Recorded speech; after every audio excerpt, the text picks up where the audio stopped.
Red Leg Volume 2, narrated by Forrest Jōb. Dedicated to my father, who transitioned to the other side on May 20th, 2022. I miss you, Pops. Thank you, Lil Bro, for keeping me grounded. Thank you, Mom, for the Hawaii trips. Thank you, Tiana Trump and Danny Brown, for inspiring me to give up drugs. To my kids, just know I tried. Thank you to all my battles that I served with for covering my 6.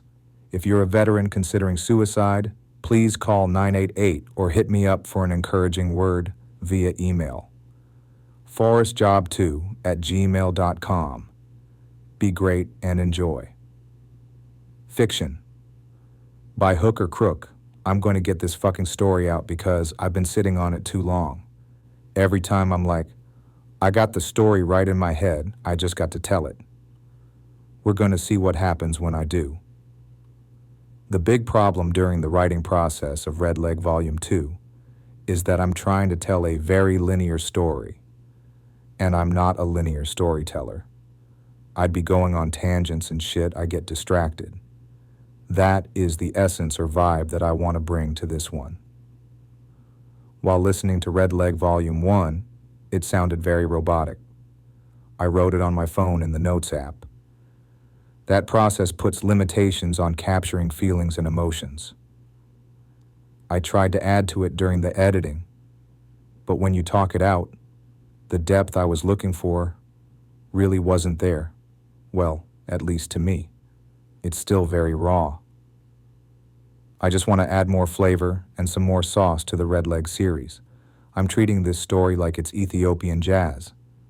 So for a span of 40 days, I talked it out, recorded it on my iPhone voice notes, and transcribed it using otter.ai. The joys of technology. I've also been worried about how to tell the story perfectly. I was listening to a podcast, and they were talking about not letting perfection stop a person from getting their story out. There's this pressure because it's a military story. My peers will read it, or other military folks will read it. So I wanted to get certain details right. I guess I'm a little too concerned with their opinion, and I need to say, fuck it. That's why it's categorized as fiction. It was easier to get the first story out, because it was more personal. It was my experience from after high school until the time that I enlisted.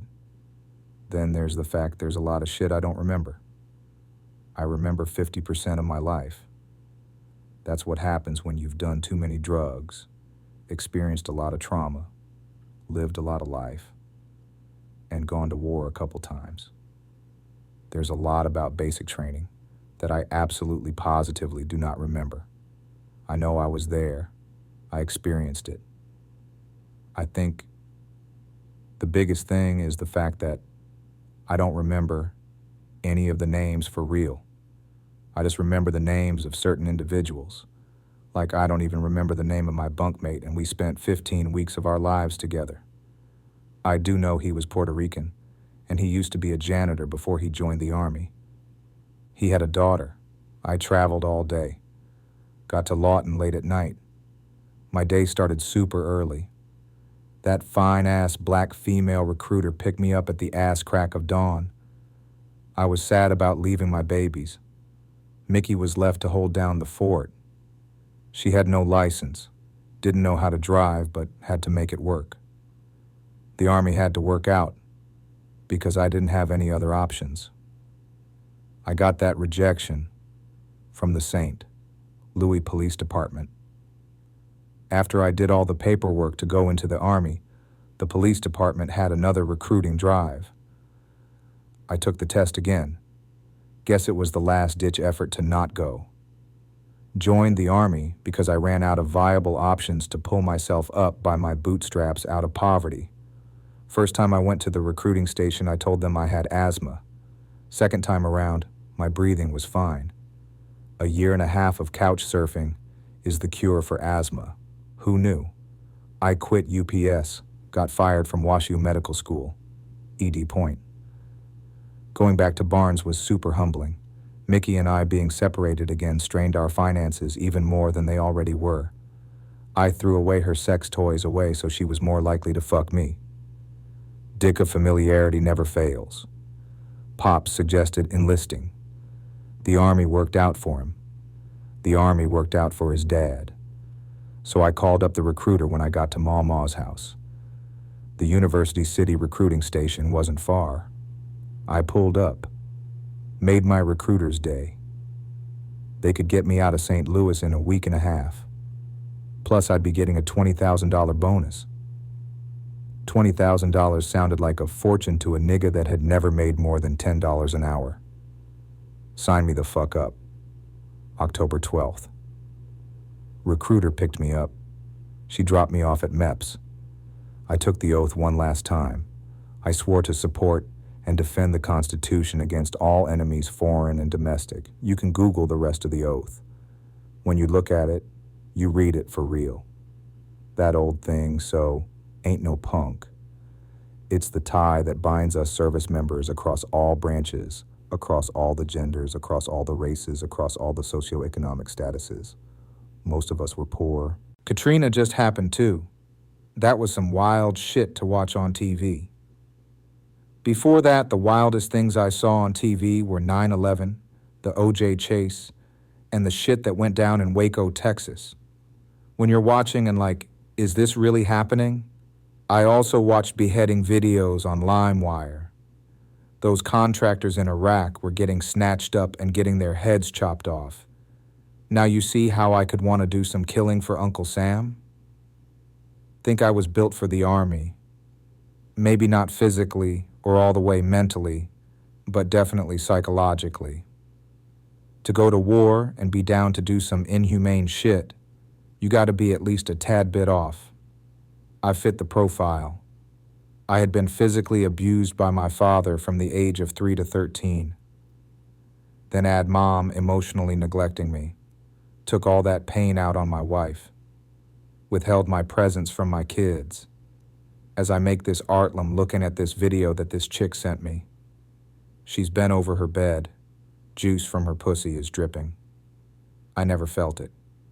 Could have, but I'm in love with somebody else. The heart sure knows how to cock block sometimes. From MEPS, I took the bus to the Metrolink. I don't even remember the name of the white boy that was my battle buddy. He came from Southern Illinois. Cardinals fan like me. Then we took Metrolink to Lambert Airport, flight from St. Louis to Dallas. Hopped on a connecting flight from Dallas to Lawton, Oklahoma. The plane had propellers. Got off the plane. Got our bags. We were greeted by a drill sergeant. I want to say he was a drill sergeant from the Army Reserves they used for picking up recruits. Active duty drill sergeants had more important things to do. Relative calm as we moved from one point to another. Drill sergeant meant business, though. We got on the buses. Took a count. Had to count from the back to the front. Drill sergeant told us to hold up our intake packets to make sure we had them. He welcomed us to Lawton, Oklahoma, told us we were taking a short ride to Fort Sill, home of the field artillery. Bus stopped at front gate. Drill sergeant told the MP on duty how many recruits were on bus. Feels like I'm in my Picasso phase with my art. Hoes love Picasso. Took this image from this one account that's very BDM heavy. Think we all keep it simple. We arrived at 95th Reception Battalion.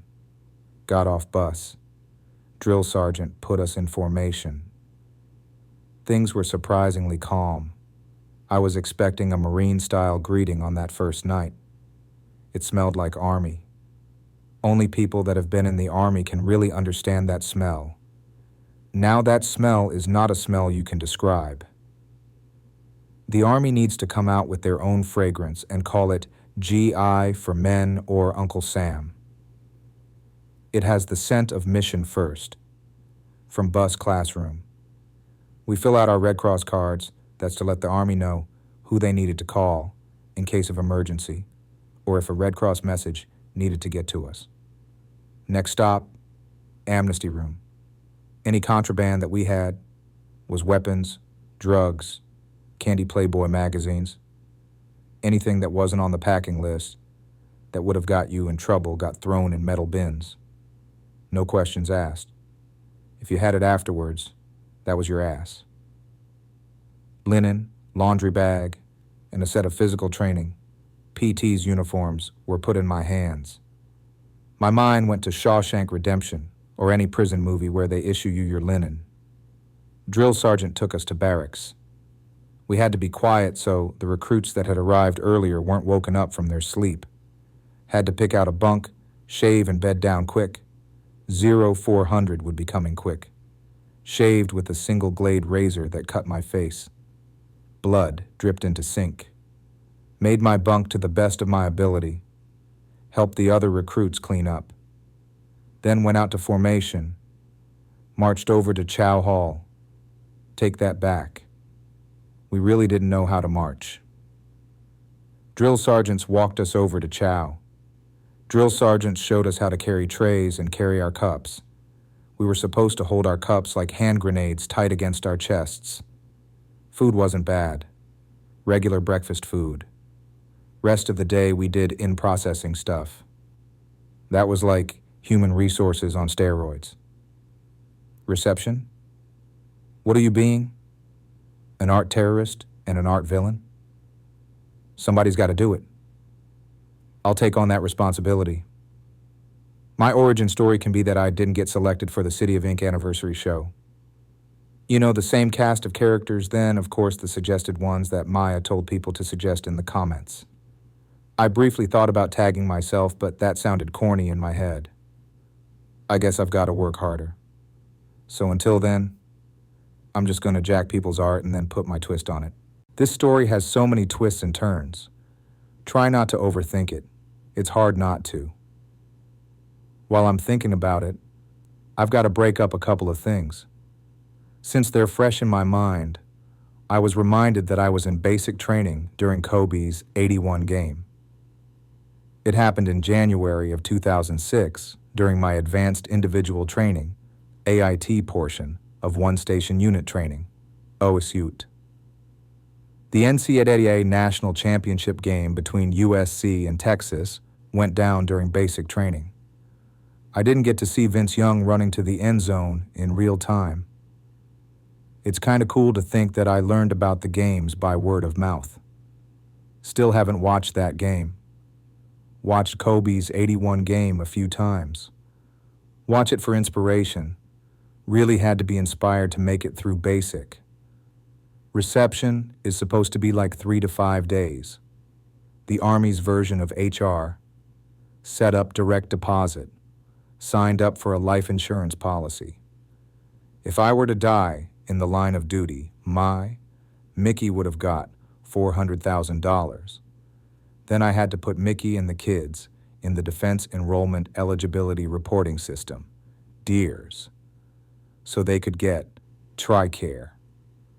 TRICARE is the military's health insurance program. I also had a wish list of duty stations that I wanted to go to. Clearly, I wasn't thinking it all the way through because I think I wrote down Fort, Leonard Wood. Just thinking about being close to home. No artillery at Fort.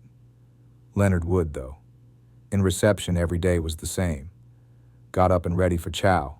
Came back, got dressed, did in-processing, ED point. Back to chow and then more busy work. Picking up trash cleaning, organizing rocks, and cleaning up the barracks. Good old police call. Drill sergeants took us to the PX to get supplies we needed. Could only buy things on the packing list. More socks, underwear, t-shirts, a watch, and hygiene stuff. No candy allowed. Cherry-flavored Hall's cough drops made for an adequate substitute. Our issued Eagle cards came with a cash advance to pay for supplies. Of course, Uncle Sam got his money back when payday came around. Uniforms were also issued to us. No more battle dress uniforms BD us. The Army switched to the Army Combat Uniform AC us. Digital pattern uniforms. Great value versions of what the Marines wore. I first saw soldiers wearing them at MEPS. Thought they were cool as fuck. Something different because BDUs were standard. My dad wore BDUs. I remember watching him iron uniforms and shine boots. ACUs didn't require ironing. The desert boots didn't require shining. big time savers. My cycle was the second cycle to get ACUs. Those early versions of ACUs sucked. They were single-stitched. Anytime you got into a kneeling position, you could easily tear the crotch. Got issued 4 sets along with patrol caps and desert boots, fitted for our dress greens. Dress greens came with black trench coat and patent leather shoes. Uncle Sam is so giving. More PT uniforms. To keep us warm, we grabbed a PT jacket and PT pants. Hold on. Did I get the marshmallows? Those were gray sweats. This is where my brain is trying to do too much. So it could have been either. Either way, we had something to wear when we did PT. Of course, we got our vaccines. Peanut butter penicillin shot right in your ass. Step into a booth. A medic comes from behind and wipes your butt cheek with an alcohol swab. Breathe. Relax as a sharp needle enters you. Everybody walking around with sore booty meat. When I took my kids to get vaccinated during the pandemic, I got triggered because seeing people lined up for shots talked me back to those reception days. Oh, how could I forget about the classic basic haircut? Stand in another line. Sit down in a barber chair. Barber grabs your head and gives you a buzz cut. Nothing fancy. Feels like a scalping. Went through vision and dental. Told dentist I needed that wisdom tooth pulled. Shit, cavity in my wisdom tooth was half the reason why I enlisted. Tooth pain is a gift from Satan himself. To numb the pain, I'd put Ambisol on tissue and pack it in, just so I could sleep. When I worked at Barnes, I asked one of my coworkers for a painkiller. She didn't pay that much attention and gave me something that made me sleepy. I went home early. I had insurance but couldn't afford copay. Money tight. Uncle Sam took care of me. Dennis said to come back after I finished in processing. I did get to call home during reception. Used an AT&T calling card that I purchased at PX. Checked in with Mickey to make sure everything was good. Talked to the kids a little bit. I really miss my babies. Before I could cross the tracks to go over to basic, I had to complete the 111 physical assessment. Went out to track with a field in the middle of it. Directions for the push-ups, sit-ups, and 1 mile run were explained. I could Google the numbers, but I'm just going to go off the top of my head. I think you had to do 11 push-ups in a minute, 13 sit-ups in a minute, and run an 8-minute and 30-second mile. Breezed through the push-ups and sit-ups.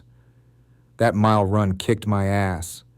1-1-1 was first thing in the morning, and I guess I didn't drink enough water. Failed that bitch by 5 seconds. Crossed the finish line and stumbled to the grass field. Passed out. Zach helped get me to formation and held me up as we went to chow.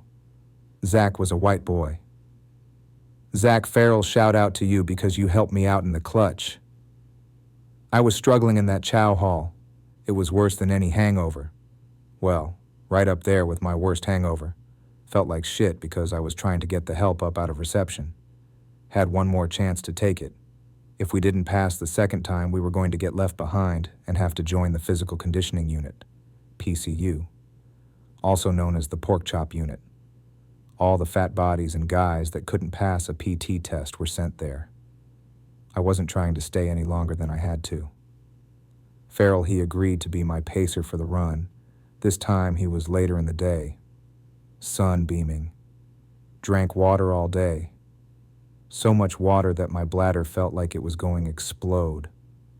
I still had to retake the whole thing. They've got through the push-ups, got through the sit-ups, and by the grace of God, I got through the run. I passed, though. With 5 seconds to spare, to wrap things up with reception, I got my wisdom tooth pulled. Dentist numbed me up. Awake during the whole time, felt the pressure, heard cracking of tooth. Got prescribed hydrocodone for the pain. I also got 24-hour medical quarters, but I denied it so I could cross the tracks on time. Pillheads tried to hit me up for hydrocodone, Even offered to pay. I turned it down. Needed all those pills.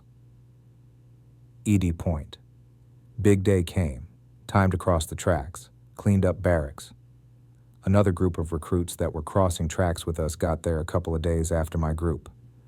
Got pushed through reception quick. Barracks cleaned. Went to chow. Lined us up after chow. Glasses issued while we waited. Birth control glasses, BCGs. Cock-blocking brown square frames. Hurried up and waited with our bags. Low chatter amongst ourselves. Buses arrived. 3 white school buses pulled up. A short Panamanian drill sergeant hopped out one of the buses. He talked to the reception drill sergeant, then talked to us. Told us to get on the buses. He was cool, just meant business. Drill sergeant took a head count. Stopped at Central Issuing Facility, CIF, first. This is the part where I throw in stuff that I forgot earlier. I did get my picture taken for my ID card. Took our picture for the yearbook, but I didn't have the money for the yearbook or any of that stuff. All right. Back to CIF. That's where we got the rest of our stuff that we would need for basic. Rucksack, sleeping bag, poncho liner, tent, and a bunch of other TA-50. A country white dude told us to hold up everything. We signed for it. If we lost anything, Uncle Sam would take it out of our checks. Packed up our stuff in duffel bags. Got back on buses. Buses took us across railroad tracks. Passed up another gate. Buses stopped. Drill sergeant told MP how many of us were on board. We continued on our journey. Slowly but surely, we saw drill sergeant standing outside of the barracks waiting for us. Buses stopped. I feel like my relationships are in a constant state of, what the fuck? Start out real good. A lot of communication. Plenty of the sex. Then something will happen. There will be a shift. I notice the shift. I'll bring the shift up. The other person is like, oh no, nothing is wrong. I feel like I'll either get dismissed or gaslit. You know, pretty much I'm the one tripping. I'm the one with the security issues. Or I need to work on myself. But I usually be right. I could be wrong about this situation right now. This is the same feeling that I have over and over and over again. In this instance, I do not feel like I can say anything at all because of the fact that she's in a relationship. I'll feel stupid asking, is everything okay? I feel stupid investing in a situation that is not a committed relationship. With this one, if I could pinpoint a shift, it happened last night. We were together. Her body language while we were being intimate was a little off. I mean, we still had sex. Then came the fall off with communication. It has not been what it used to be. I know that she's in a relationship. She has a kid. She has a full-time job. She has a dog. She's got a part-time job. I guess I'd be tripping. I don't know the whole picture. I'd be wanting to ask, but I don't know. I know that I am tired of initiating the goodnight text or not seeing a good morning text. I'd be feeling like a bitch in these relationships. It's a nice transition because I felt like a bitch first day of basic training. When we pulled up to them barracks and saw those drill sergeants waiting for us outside, it felt like calm before the storm. Buses stopped, and little Panama hopped up, told us we had 5 seconds to get the fuck off his bus. Thunderstorm in that bitch. Recruits bumping into each other trying to grab our bags and get off the bus. That's when I really had my first what the fuck did I sign up for moment in the Army. Those drill sergeants swarmed me and other recruits. They just yelled, could hear all types of curse words being screamed into your ears. Felt like somebody banging trash can lids by the side of your head. The goal was just to make it to the drill pad. Make it to the drill pad with your bags, without falling, without dropping your bags, without giving drill sergeants a reason to fuck with you even more. I didn't look to the left or the right of me. I just went forward. Got all the way to drill pad with the rest of recruits. That's where they fucked with us some more.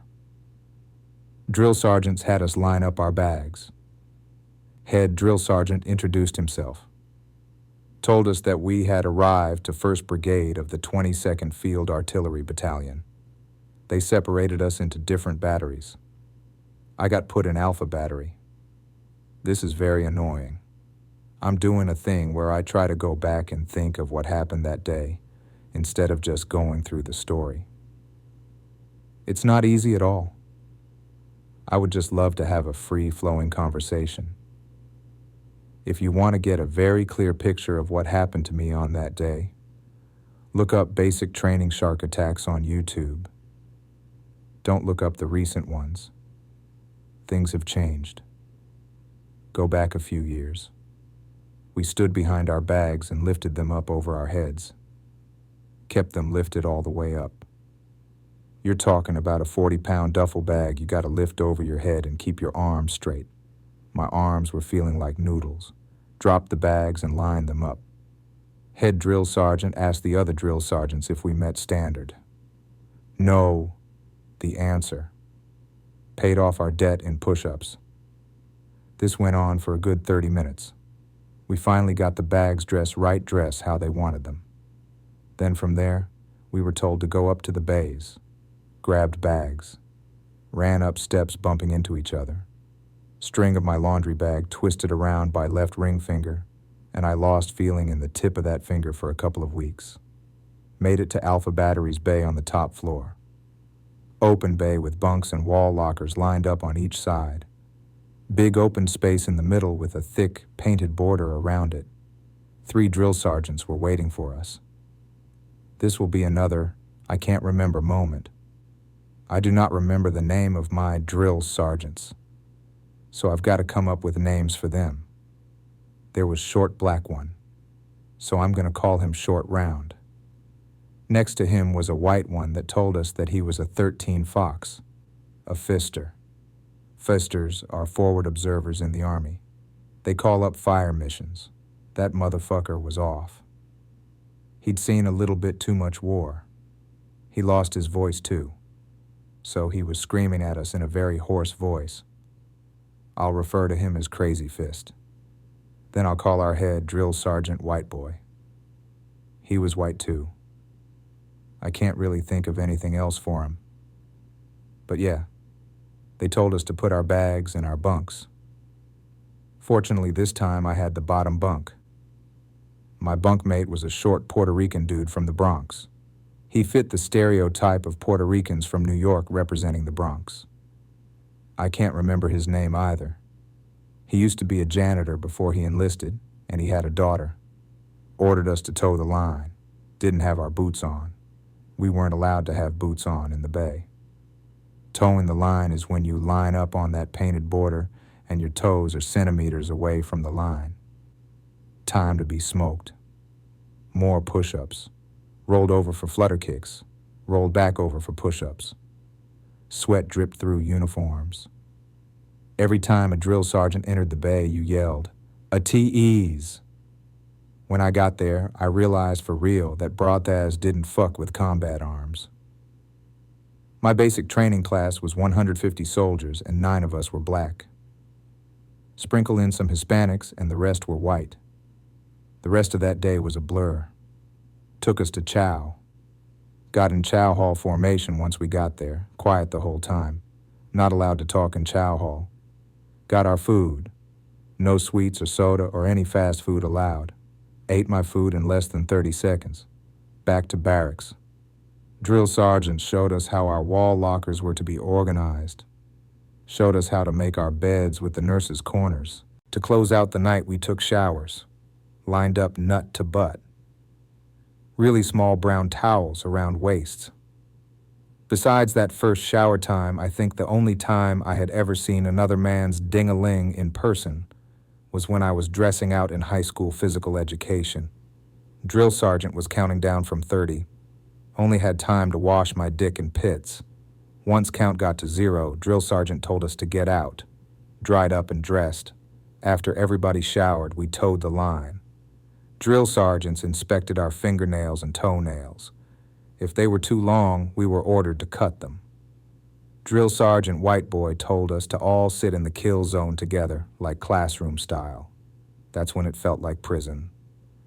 I've never been prison before, but it had a very prison feel to it. It dawned on me that I couldn't go anywhere for the next 14 weeks. Drill Sergeant Whiteboy laid out the ground rules and how things would play out. Told us that we needed to make sure that we are reading our smart books. He would be asking questions from them. It contained everything you needed to know to be a soldier. Basic rank structure, other basic military shit. Picked out a fire guard roster before lights out. 2 soldiers sat by the front door, and they would change out every hour. The best shift to have were the first shift, and then maybe the middle shift, because you can still get some sleep after your shifts. Worst shift was the second to last. Lights went out. They love me until it's time to love me. That is one of my favorite phrases to describe my dating life. I can't wait until I'm too busy for a bitch again. This not addressing the issue that they always starts out strong first month or two.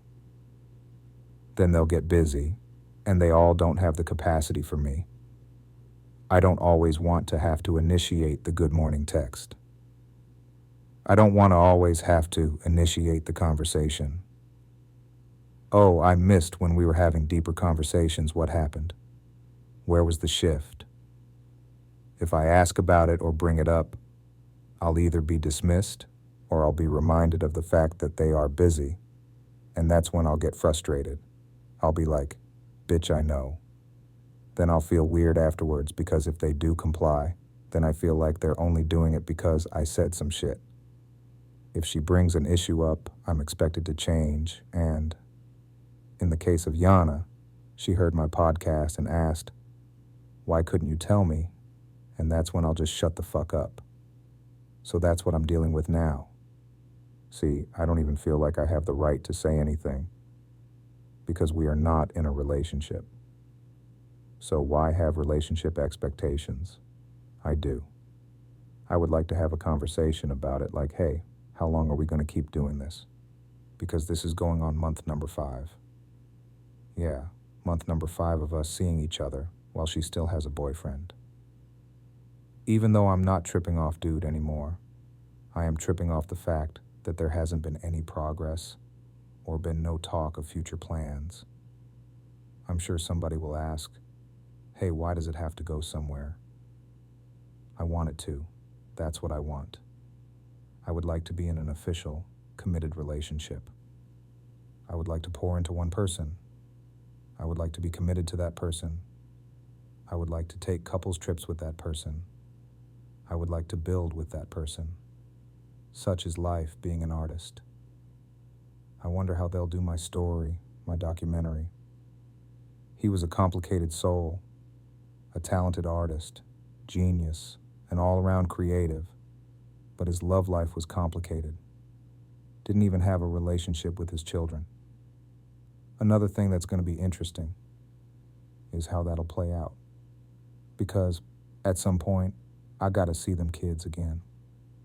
Whenever my grandma goes to the upper room, or whenever my mom goes there, I'll be glad to see my babies.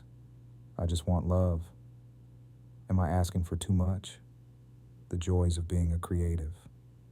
AI create and find a creative way to tell the story. I like this process because I'll be going about my day.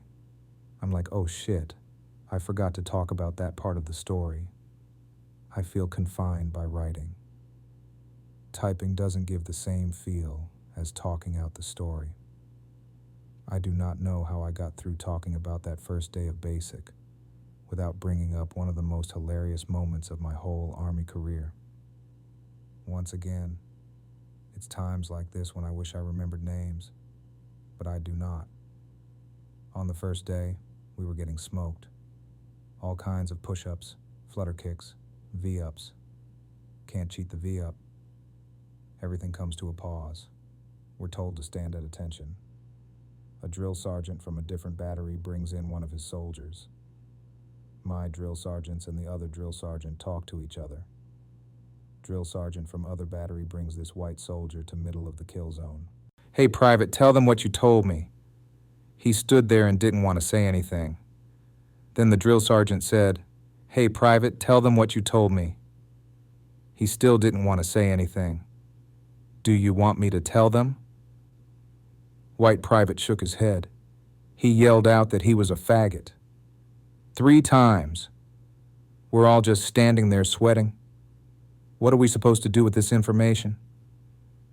He really wanted to go home. This is before the repeal of Don't Ask, Don't Tell. Uncle Sam didn't give a fuck.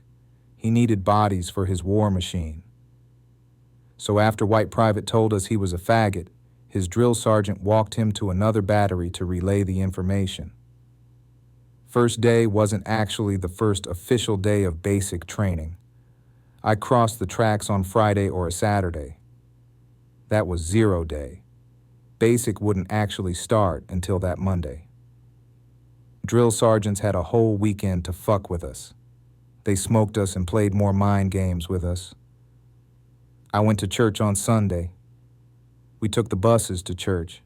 If we stayed behind, we would have had to do chores. So I went to church. Chaplain prayed for us, prayed that we would get through basic. The only things we had on us were our smart books and our canteens. Some of the things we needed to know were the Army values, which were broken up into the acronym LDRSHIP. Stood for loyalty, duty, respect, selfless service, honor, integrity, and personal courage. Needed to know our general orders. I should have had this ready, but I was Googling. First general order is, I will guard everything within the limits of my posts and quit my post only when properly relieved.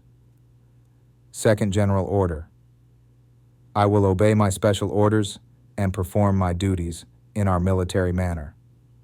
Third general order is, I will report violations of my special orders emergencies and anything not covered in my instructions to the commander of the relief.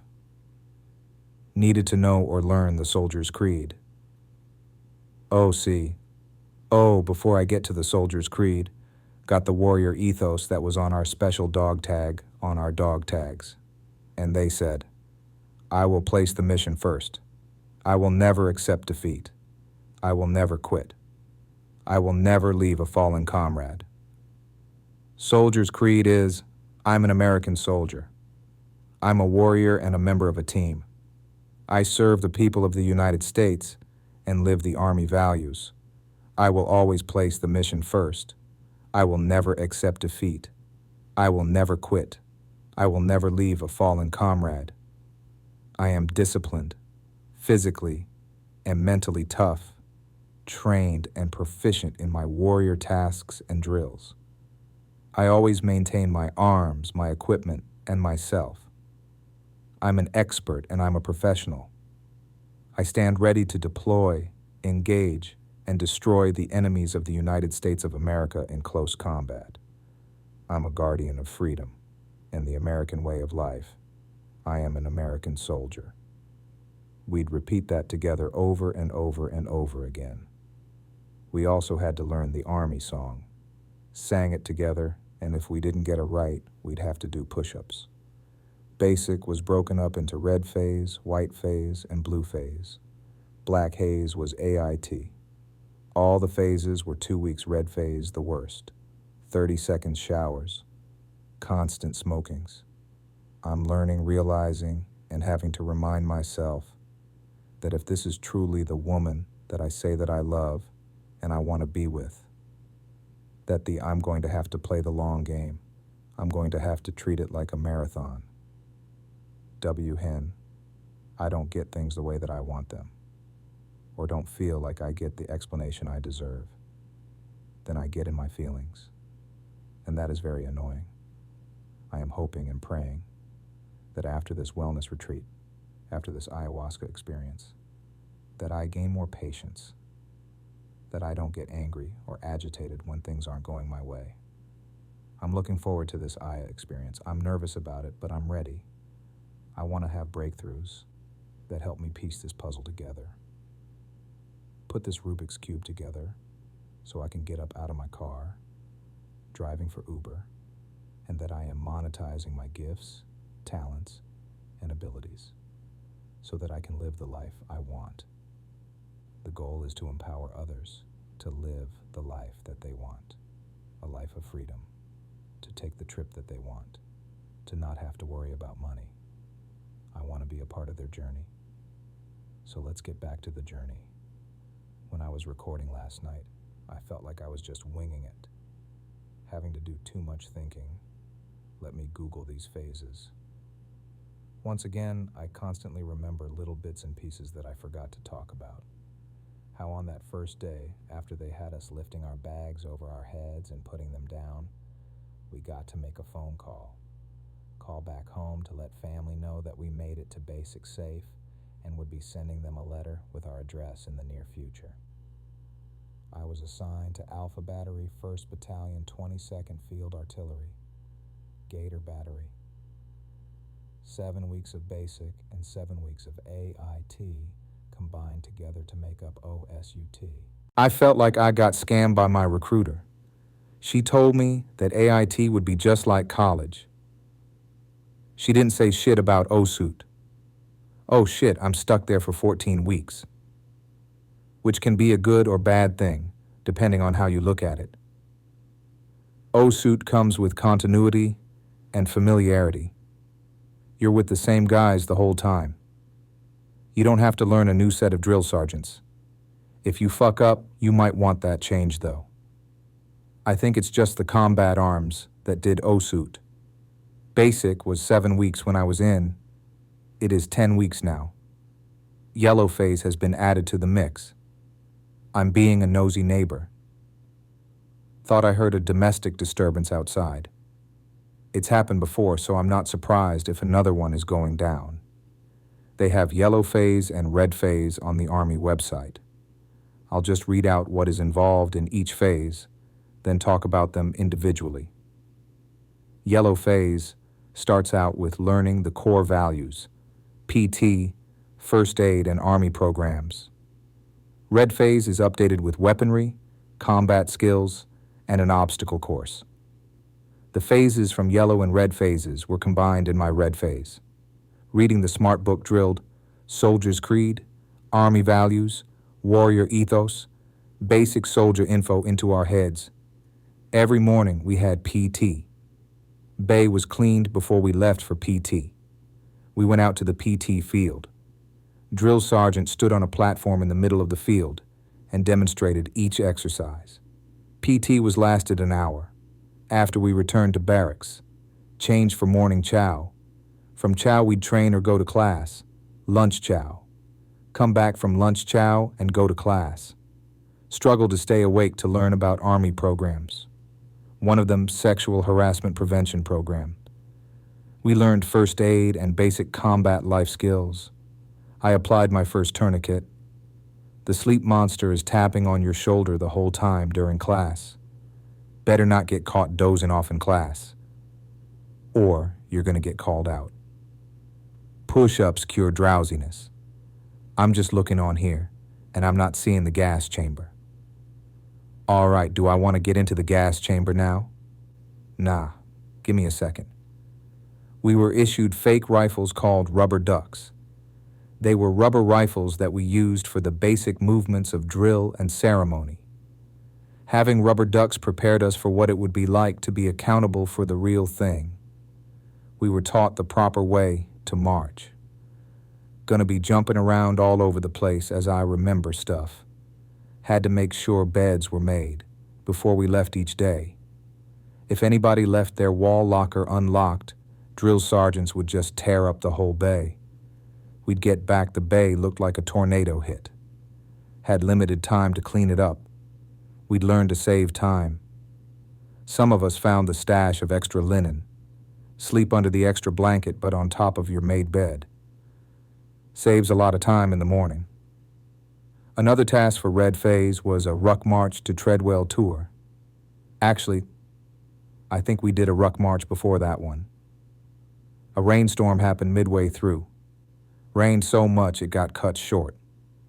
We hopped on the trucks to go back, drenched down to our brown thunders. We also took our first PT test. Push-ups for 2 minutes. Sit-ups for 2 minutes. 2-mile run. The passing standards went according to your age group. I think I had 16 minutes to run 2 miles. I did not pass that first run. Somehow, some way on my scorecard, I got a passing time. I didn't have to do extra physical training. Needed it, though. On run days, we were divided into run groups according to our run times. I got put in C group. A group had the gazelles, and B group were decent runners. The ruck march that we took out to Treadwell Tower was early. We got there before the sun came out, ate MREs for breakfast. Treadwell Tower was cool. I learned how to make a Swiss seat with my rope. Rappelled down the tower. You got to see who was afraid of heights. After Treadwell Tower, we did an obstacle course. That's where I met Spence. Some of my battles were asking me if I had a brother at basic. Told them no. They didn't believe me, and said that there was a dude in Charlie Battery that looked just like me. We finally crossed paths. Spence was from Virginia. My dad's people are from Virginia. I asked who his mother was. Before my dad married my mom, he dated a woman in Virginia. Wasn't the same woman. Breathed a sigh of relief. That would have been wild. Gas chamber closed out red phase. Chow that morning. Drill sergeants told us to drink milk. I didn't know why, though. Before I went to basic, one of my coworkers at Barnes, good old Roy, told me the worst part of basic is the gas chamber. Make it through the gas chamber, and everything else is cake. The day prior, we sat through a class about chemical attacks. We learned how to clear and seal our masks. Gas, gas, gas meant that you better throw that bitch on quick, fast, and in a hurry. Rucked marched to the gas chamber, lined up to go in, my group's turn, walked in and got more instructions. Drill sergeants inside said that when we took off our masks, we were supposed to say our name, social security number, and the Army values. Soon as my mask came off and I took a breath, I had a panic attack. Thought I was gonna die, couldn't breathe. Dropped my mask, fell to the floor with it. Flailed like a dying fish, screaming, "I'm gonna die, I'm dying, I'm dying." Not my finest moment. A drill sergeant got me to my feet, put me in line with my battles, walked out with the rest, and hacked up a lung, spitting up mucus. Didn't have a cold, but if I did, the chamber would have cleared out my sinuses. Of course, I got clowned by my battles, as I should have. Basic was a sausage party. The only women that we saw were the chow hall ladies. There was a cute chow hall worker. We'd make eye contact. I wrote her a note, slid it to her without being seen by the drill sergeants. Never got a response, though. But hey, I shot my shot. I am dramatic. I'll admit that I can be very dramatic. It ain't my fault. Oh, damn it, my mom had me watching westerns and soap operas with her until I went off to preschool. Off topic, but it'll make sense later in the story about the dynamics of my family. My little brother and I are about 5 years apart. I was born in June of 1982, and he came into the world in February of 1987. He was the baby that wasn't babied. If you look at our family pictures, she smiled a lot before my little brother entered the picture. That smile wasn't as present after 1987. That woman didn't look happy. Very obvious from those pictures. She passed that down to me. I wear my emotions on my face. Can't hide that shit at all. I go back and look at old pictures, and I can see the stress and pain.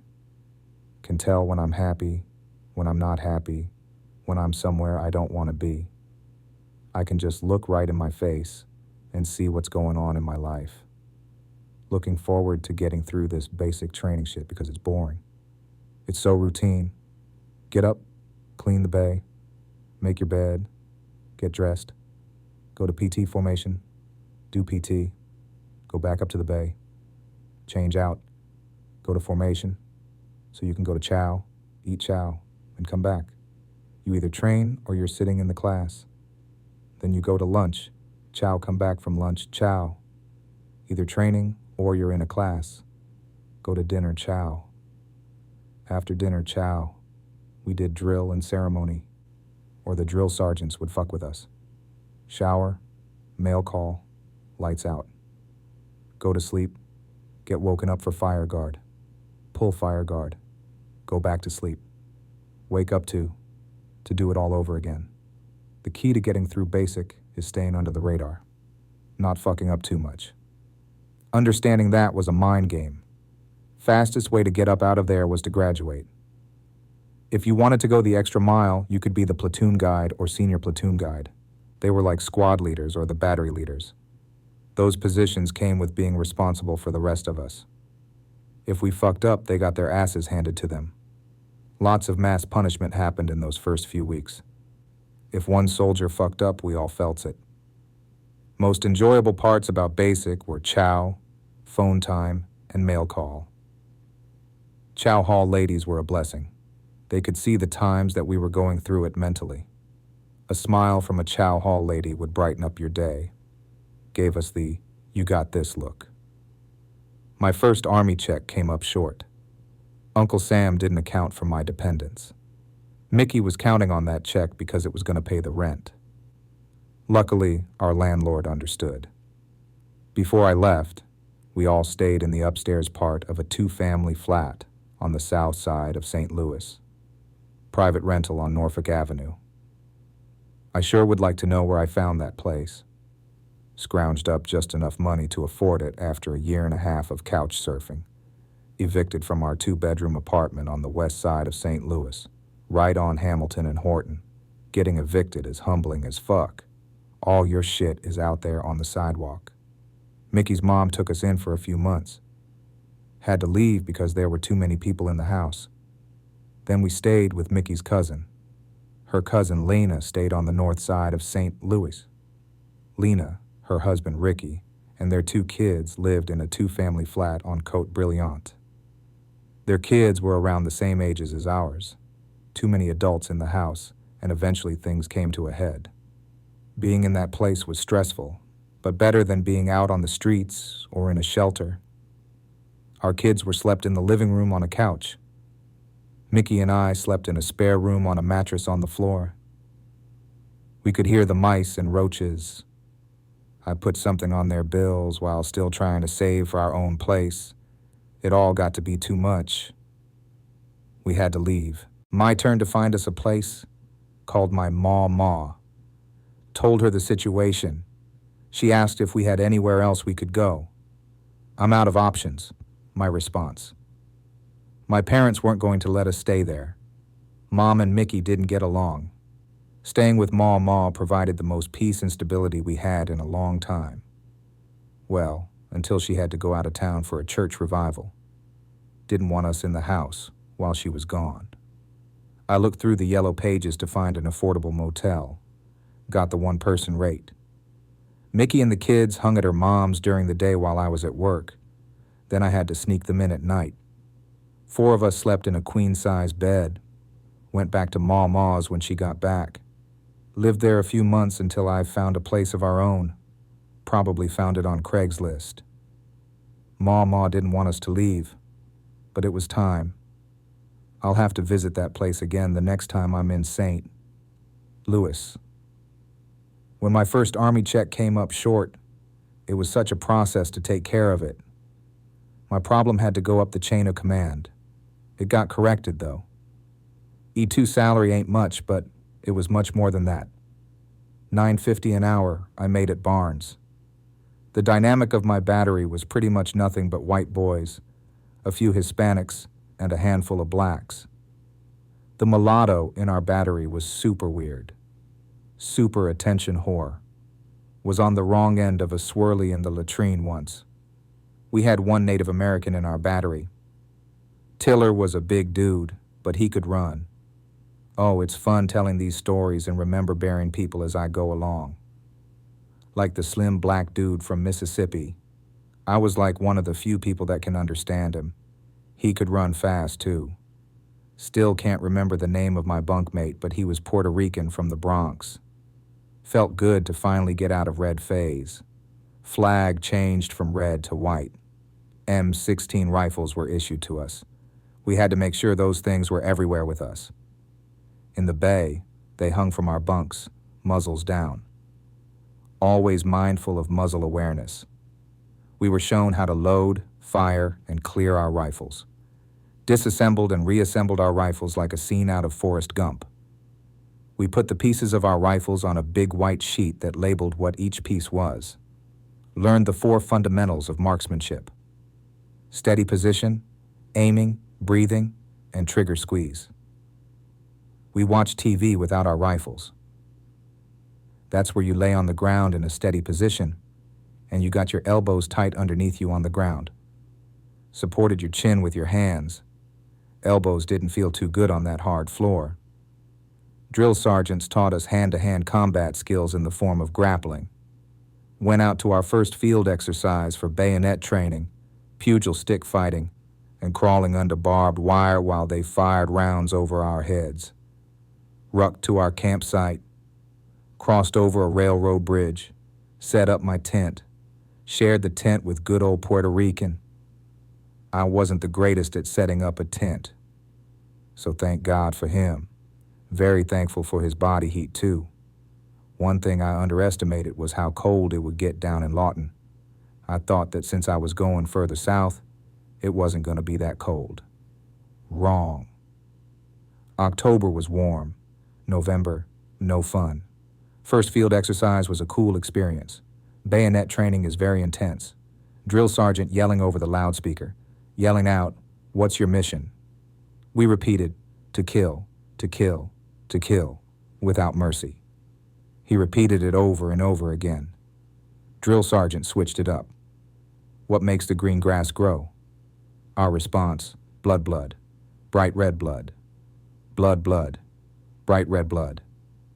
All while stabbing dummies with bayonets. Pugil sticks were next. Put on your helmet and fight your opponent. Ultimate masculinity shit. That night we crawled through sand under barbed wire. Bullets flying overhead. I hated the ruck marches. I wasn't the greatest at them. That Alice pack dug into my back.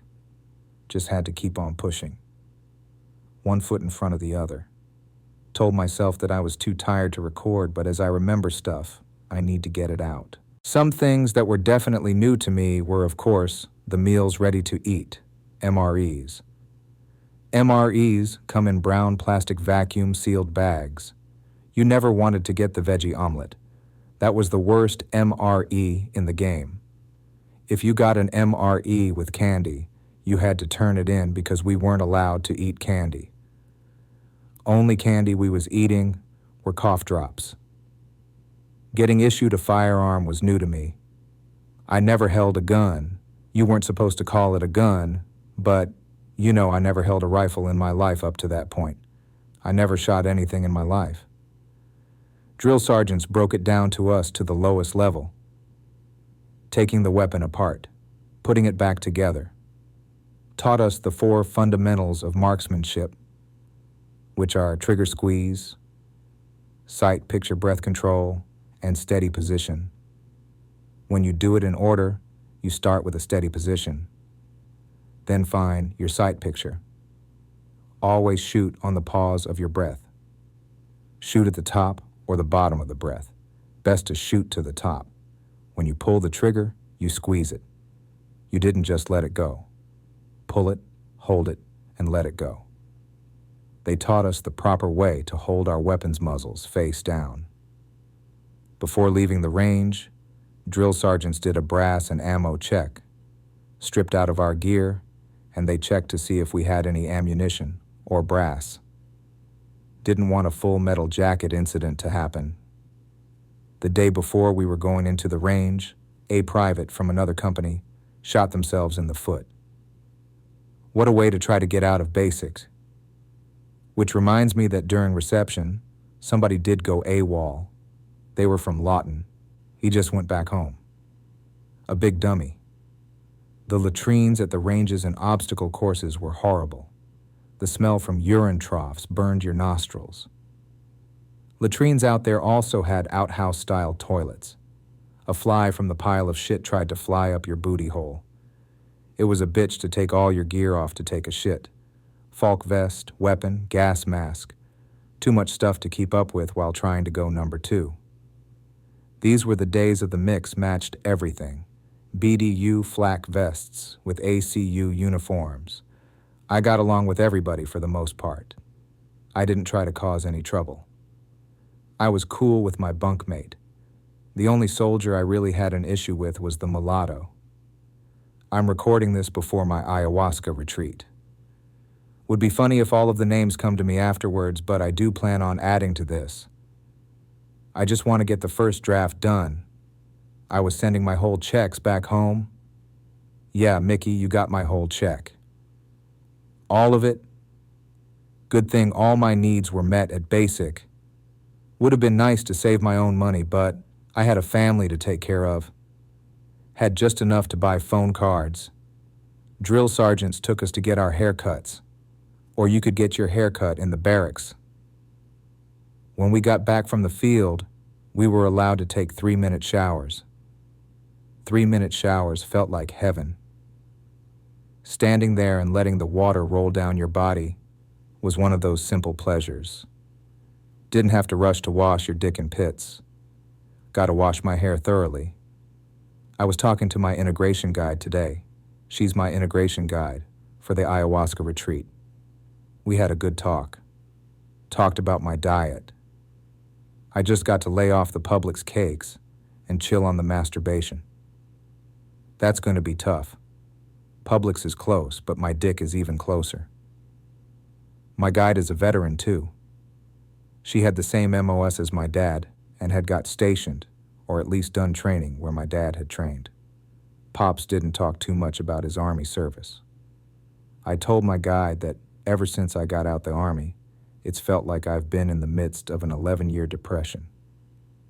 Occasional joys here and there, but nothing sustaining. The last 2 years feels like I've been in this struggle loop. Like I'm on his hamster wheel of struggle. I will definitely come up with these intentions. One of them being more at peace, hoping I get answers on how to make $45 million. Jewel is my wife, relationship my kids.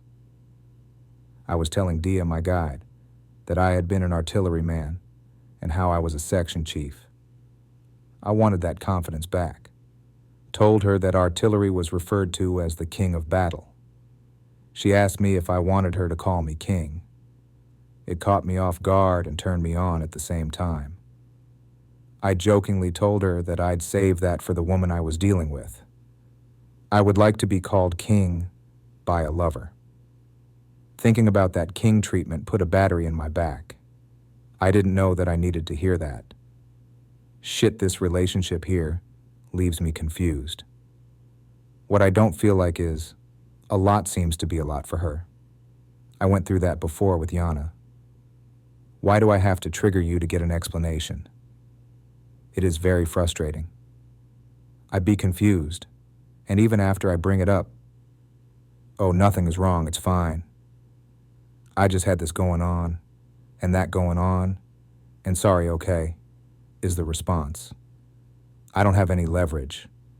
Treat me like a king and shit. Buy my art. Let me get into this. I had another epiphany moment today, thinking about how I'm trying to cram so much information into this book. Then I look back at these movies, especially Forrest Gump or Jarhead, where they kind of just skim through basic.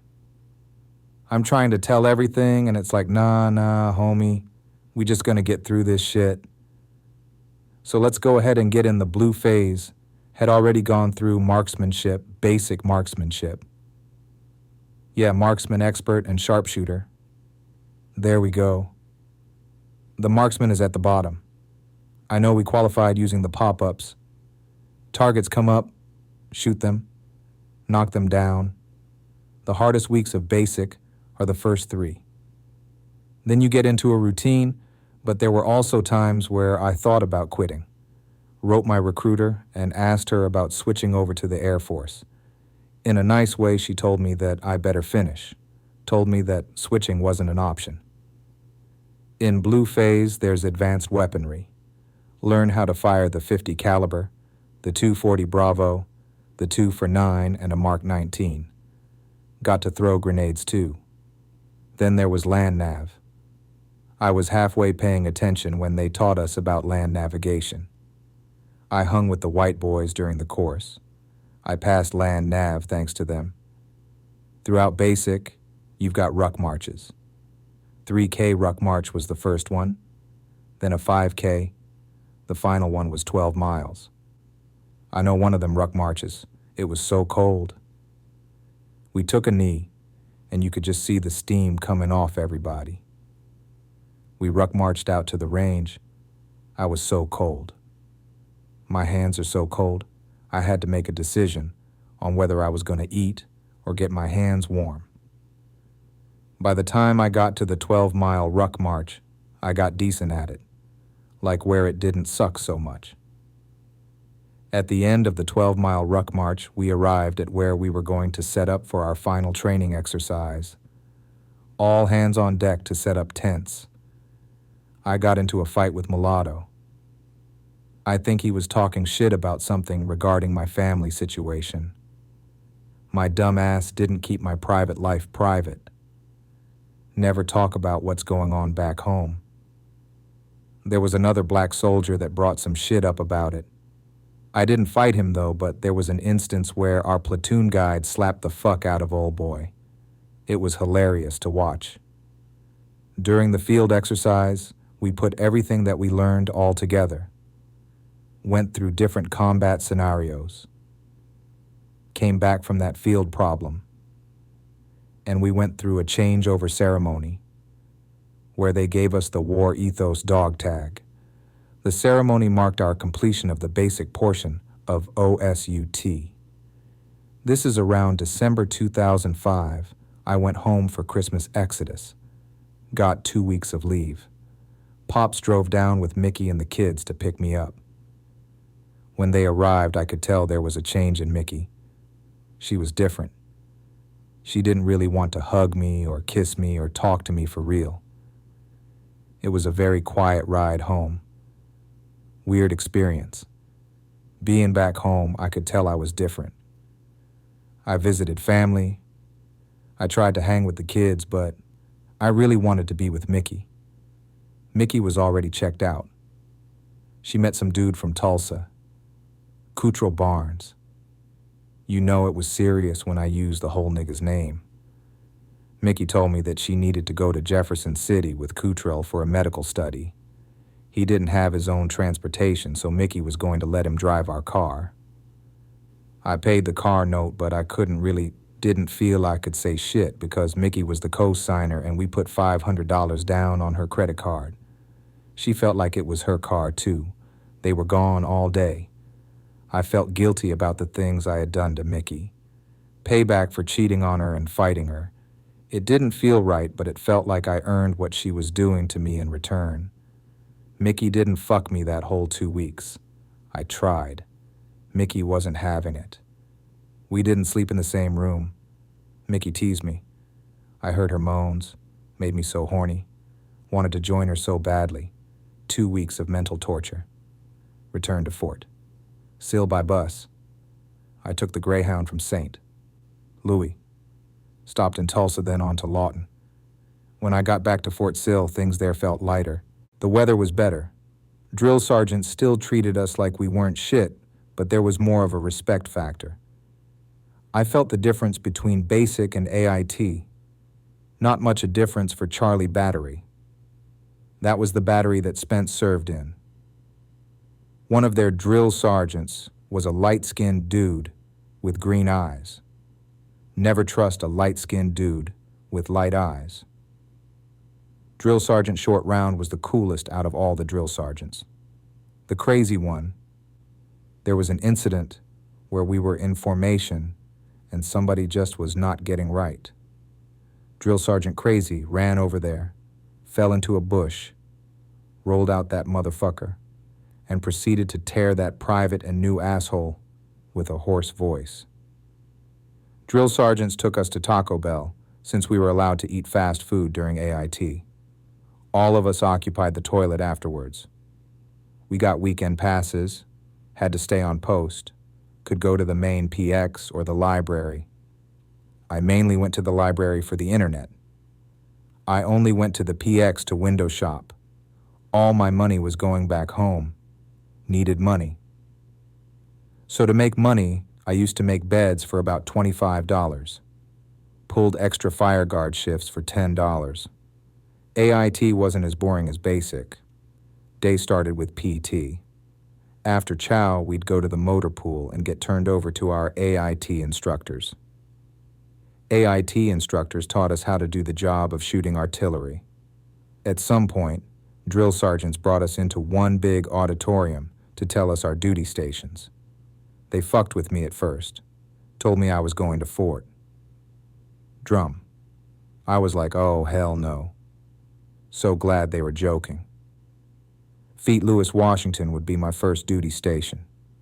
The M198 howitzer was at Fort Lewis. M198 is a 155 millimeter towed howitzer. That's the howitzer that I trained on in AIT. I was a fast tracker since I'm pretty smart, so I got to be an assistant gunner. Assistant gunners elevate and lower the howitzer tube. AIT was extra cool because we got to naps during lunch. Since I knew I was going to get a nap during the day, I'd pull an extra fire guard shift at night. Easy money. My big moneymaker was selling cigarettes, dip, and candy. That came with a higher risk. It was contraband, and if I got caught, that was my ass. Had to worry about getting snitched on, too. Drill sergeants used to do sweeps. They found porn mags. Some soldiers got their phones found and confiscated. They got Article 15s. Extra duty came with their punishment. Work after work. My homie Solar sent me pages from King magazine. He'd fold them up so they wouldn't get found in my mail. Shooting artillery was a unique experience. Super cool experience. The gun could be intimidating, but when you shot around, you were hooked. AIT went by quickly. Second 7 weeks went by way faster than the first. Graduation time. I bought my plane ticket home with my contraband money. There was something going on with my bank account, so I gave my bunkmate the cash, and he bought my ticket with his card. Great things happened at the end of AIT.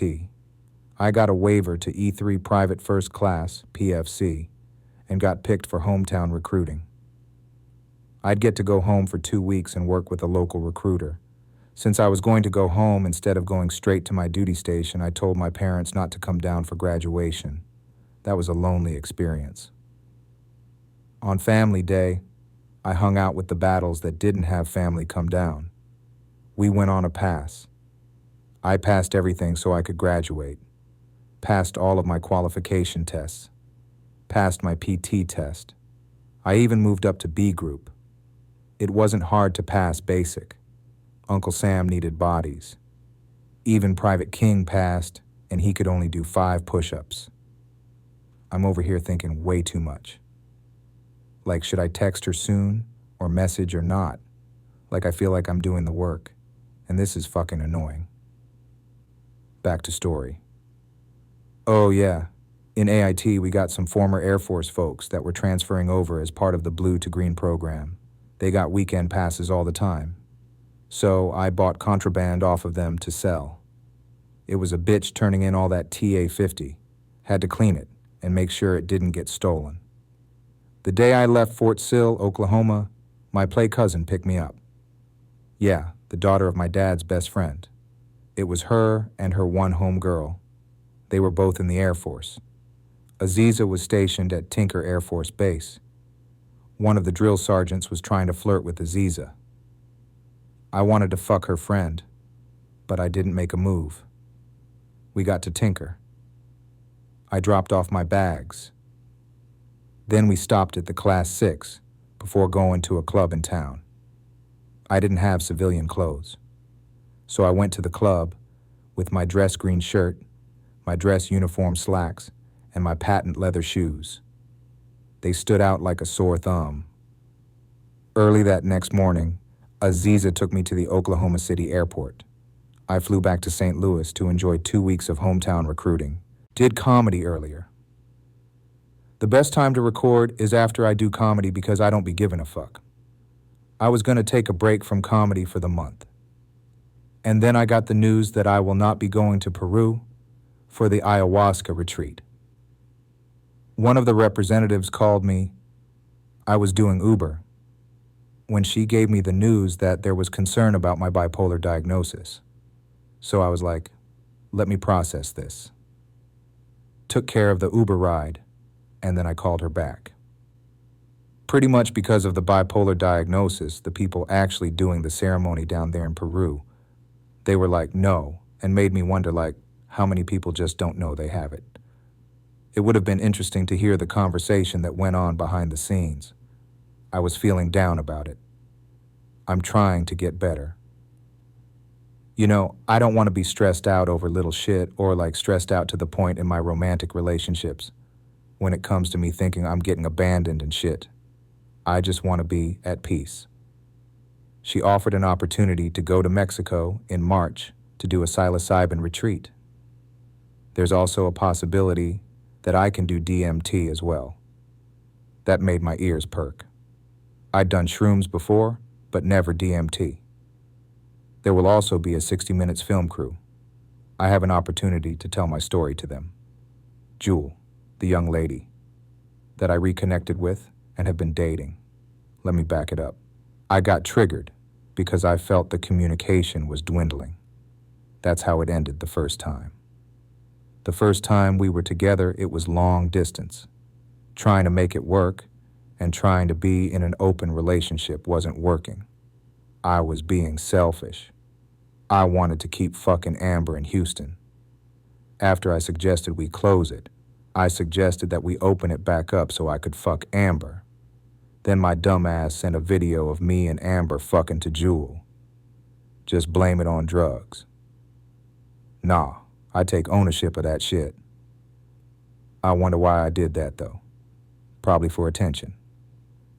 Since I felt as if the communication was dwindling, I put those feelings into a blog post.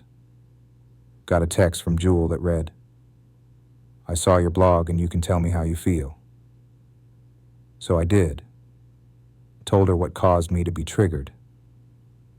Brought up the fact that I don't have that top spot as far as being her boyfriend. Got all the way in my feelings and brought up wanting to buy her a ring. Talked about the disappointment of not being able to do the retreat in Peru, but also looking at it as a positive. She was encouraging and gave me the once you learn to love yourself rundown. Didn't hear anything about a plan for what she wanted to do with what we were doing. Like, is there a plan? Like, how long are we just going to do what we're doing? What are we doing? I got to be patient. I was like, fuck it, let's go to trapeze. I told her I want her to wear the collar and the bra and panties that I got her. I was going to pick out the dress that I wanted her to wear. So we'll see how that goes. Last time I went to a swingers club was in 2017 or maybe 2018. That's when I went with Nikki and her homegirl. We had a threesome afterwards. Nice transition every time that I am out and about. I think about this story. I think about stuff that I didn't say in the last recording. So for some reason, I wanted to mention that you wear your dress uniform for graduation. That was the first time I wore mine. You get the ribbons. A real basic setup. Drill sergeants taught us how to put our dress uniforms together. There were specific measurements for where your ribbons and awards sat. Of hometown recruiting was cool. Being with the recruiters and seeing what they dealt with opened my eyes. A standout moment occurred when we went to a high school in St. Louis. Black mom that told us, I don't want my daughter joining the white man's army. That's a common feeling amongst black folks. Think I was staying at the house with Mickey and the kids during hometown recruiting? I could have either been staying at Mickey's or Maw's. Hold on. Why am I calling it Mickey's place when I paid the rent? I just know that I was not going another 2 weeks without some pussy.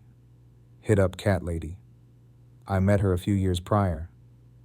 She was the sister of the girlfriend of the member of the local rap group Abyss. They had a hit single called Catch-22. I met Cat Lady at my cousin Johari's. That's the night I got drunk off Incredible Hulk and threw up all over his bathroom. Played kissy face with Cat Lady before all that happened.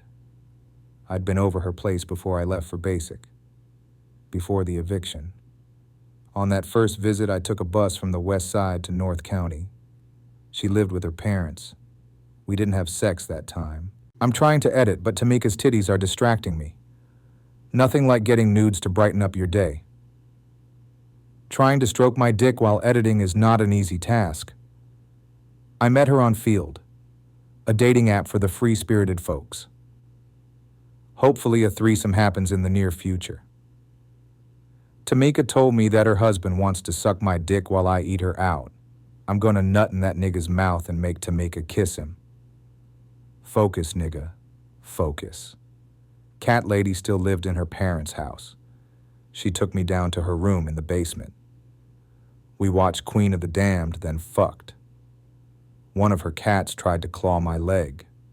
Shoved him off the bed with that leg. Got my first piece of pussy after raising my right hand. Still no pussy from Mickey. Tried to cut my own hair a few days before I was supposed to report to Fort Lewis. Money too tight for a barbershop visit. Asked Mickey if she could finish the back. Mickey didn't want to. Of course I got mad. We argued. She threatened to call police, told her, "Not going to happen, bitch." Next thing I know, we're fighting. How about I show you all these fancy moves I learned? Put her in a rear naked chokes. Kids screaming. I let go. Police got called. Uncle Lonzo showed up with them. I told them police the situation. Told them that I'd be reporting to Fort Lewis in a few days. Police told me to get my things and to stay with Mama. I wasn't allowed to come back before my flight to Lewis or they'd arrest me. Called the hometown recruiter I'd been working with. "Why didn't you call me? I would have paid for your haircut." The things you learn after the fact.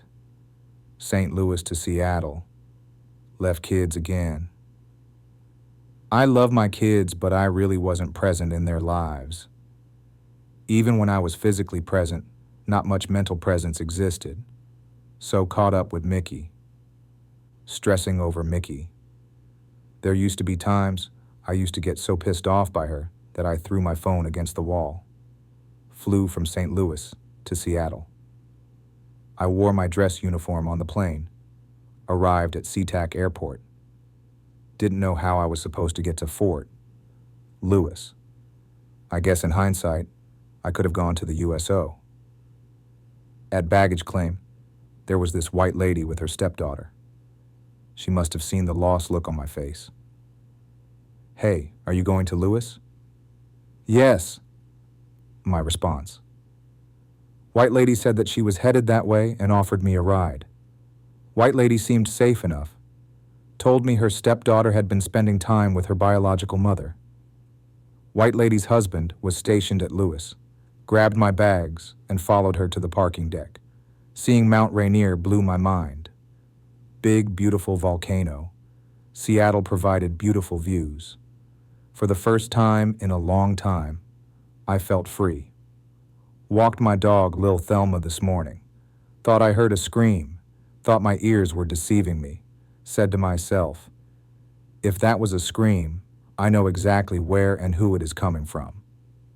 Sure enough, walked a little more, and I see an SUV driving off pretty quick towards the front gate of my apartment complex. An off-white woman jogging behind it. Oh shit. My neighbors are at it again. I knew something was building up. 2 major blow-ups in the 2 years I have lived here. I helped de-escalate the second one. Didn't want the police up my hallway asking questions. Told her to go holla at security. Her dude popped his head out the door, looking like Jack Nicholson in The Shining. Could see crazy in his eyes. Didn't even notice me. She walked off. I walked back inside my apartment. Off-White would make conversation in passing. I could probably fuck her if I wanted to, but my crazy light-skinned neighbor would probably try to kill me over that Off-White pussy. Don't need that stress in my life. This time around, Off-White needed to go to work, and her nigga took her transportation. Security guy and one of the leasing managers saw what was going down, followed her to leasing office. Instead of minding my business, I decided to see what help could be offered. Used my social work skills. Got her inside, told her to breathe, saw she had blood on her hands. Off-White tried to protect her baby daddy, just wanted to go to work. Looked her in the eyes and asked her how many more times she planned on going through this. Apparently, Off-White has the energy for more. Just like with most battered women, she went back after things calmed down. Next day, I saw her SUV in the parking lot. Neighbor's door propped open with their son's mini basketball. No need to waste any more energy on that. If she dies, she dies. Very ironic of me to intervene in that situation considering my history with domestic violence. Thinking back to the incident with Mickey over the haircut. In my mind, I was like, woman, I just went through 15 weeks of hell, went through that gas chamber, got my freedom taken away from me, went through being talked to like I wasn't shit, walked all those miles with all that weight on my back, sending her my whole check, humiliating myself to the point where I'm making white boys' beds for $25 a pop, and then having to let that go because the Mexicans came in and undercut my price, went through losing sleep by taking an extra fire guard shifts, and went through risking more of my freedom by buying contraband so I can sell contraband. Went through all that, but Mickey couldn't help finish cutting my hair. There was one time during AIT, me and a couple of battles took a cab to the Chopette. I bought candy, cigarettes, and dip. On the way back, we stopped at the front gate. My dumbass forgot my ID back at the barracks. Fortunately, I had my dog tags. MP accepted those as identification. I thought my whole operation was going to get shut down that night. Had to hustle to get money so I could pay for my plane ride home, and this bitch couldn't cut my hair. Just got done beating my dick to some cuck porn. Queen of Spade taking dick from a BBC while her cuck watches. With his dog mask and chastity cage on, he held her hand. I want to try that shit one day. The scene that really got me hard was where Mistress Zenka sucked and fucked two niggas.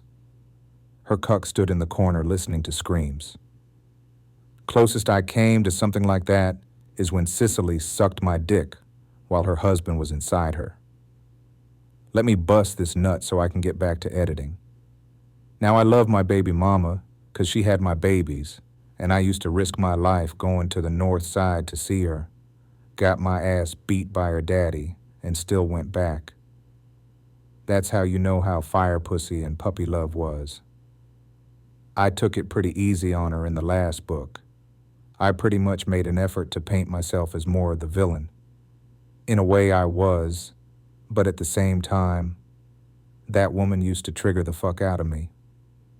We probably triggered each other, but it triggered me to the point where things escalated to physical altercations. It's like I traded one mother and for another. I know people are like, well, why did you marry her? Nigga, I was 19 and I was trying to get the fuck out of my parents' house. My mom was a controlling ass bitch. I used to watch how she controlled my dad. My father was manipulative in his own way. If you asked my mom about it, there were times when she felt afraid of him. I get it, but damn, my dad was a little too passive. Anytime I wanted to spend the night at my cousin's house, I'd always go to my dad and hope he had a good enough sales pitch to convince my mom to let me go over there.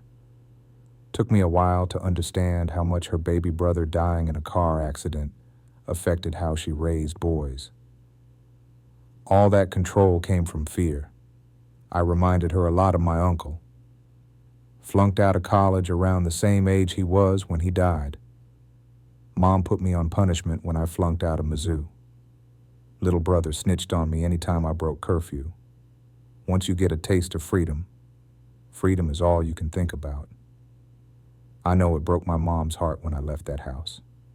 Ask me if I gave a fuck, though. I didn't have anybody to talk to that understood what I was going through. Just like I didn't have anybody to talk to that understood what I was going through when I was married. All my friends were in college. My dad was from a different generation. My favorite story he told me was when he was having issues with my mom, he called his dad, and his dad told him, "Hey son, I ain't got nothing for you." He implied that Granny knew her place. If Mickey knew her place, she would have helped me finish cutting my hair. I really had that monster mindset that got implanted into me in basic training. That brainwashing to kill without mercy, blood, bright red blood. I'm surprised I didn't kill Mickey. Glad I didn't. I wasn't trying to end up in prison. The incident this morning reminded me of a version of me that I never want to go back to again.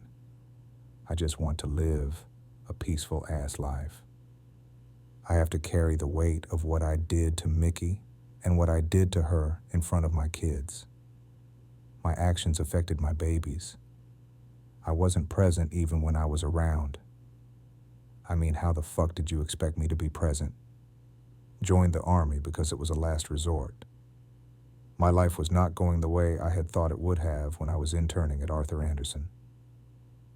At the end of my internship presentation, I talked about planning to be a tax accountant and driving a Jaguar. Even after that didn't work out, I had high hopes of being a police officer. Felt like that being a cop would get us out of poverty. Good thing I wasn't a cop. My scary ass would have shot somebody. I tried to support a family on less than $9 an hour. Had 2 kids before 21. That's why I got a vasectomy. Super clear writing on the wall. We were already poor. Watching the birth of my son was a beautiful experience, but I felt so bad during the birth of my daughter. Tears of struggle rolled down my face. Looked over at my mom and audibly said that I didn't know how I was going to take care of another kid. We didn't have reliable transportation. I totaled the family car. Mickey's sister drove us home from the hospital. Proud of myself for keeping my family off the streets and out of shelters during those couch surfing days. Joined the army as a last resort. All I wanted was for Mickey to cut my hair. Good thing that I got away. That I went to Fort Lewis. One of us was going to die. Before I left, we had separated twice. The first time I stayed with my grandpa, and then the second time I stayed with my grandma. A few years ago, me and Mickey talked. She told me she could live with cheating, but she wasn't going to live with the beating. I couldn't be cheating and beating.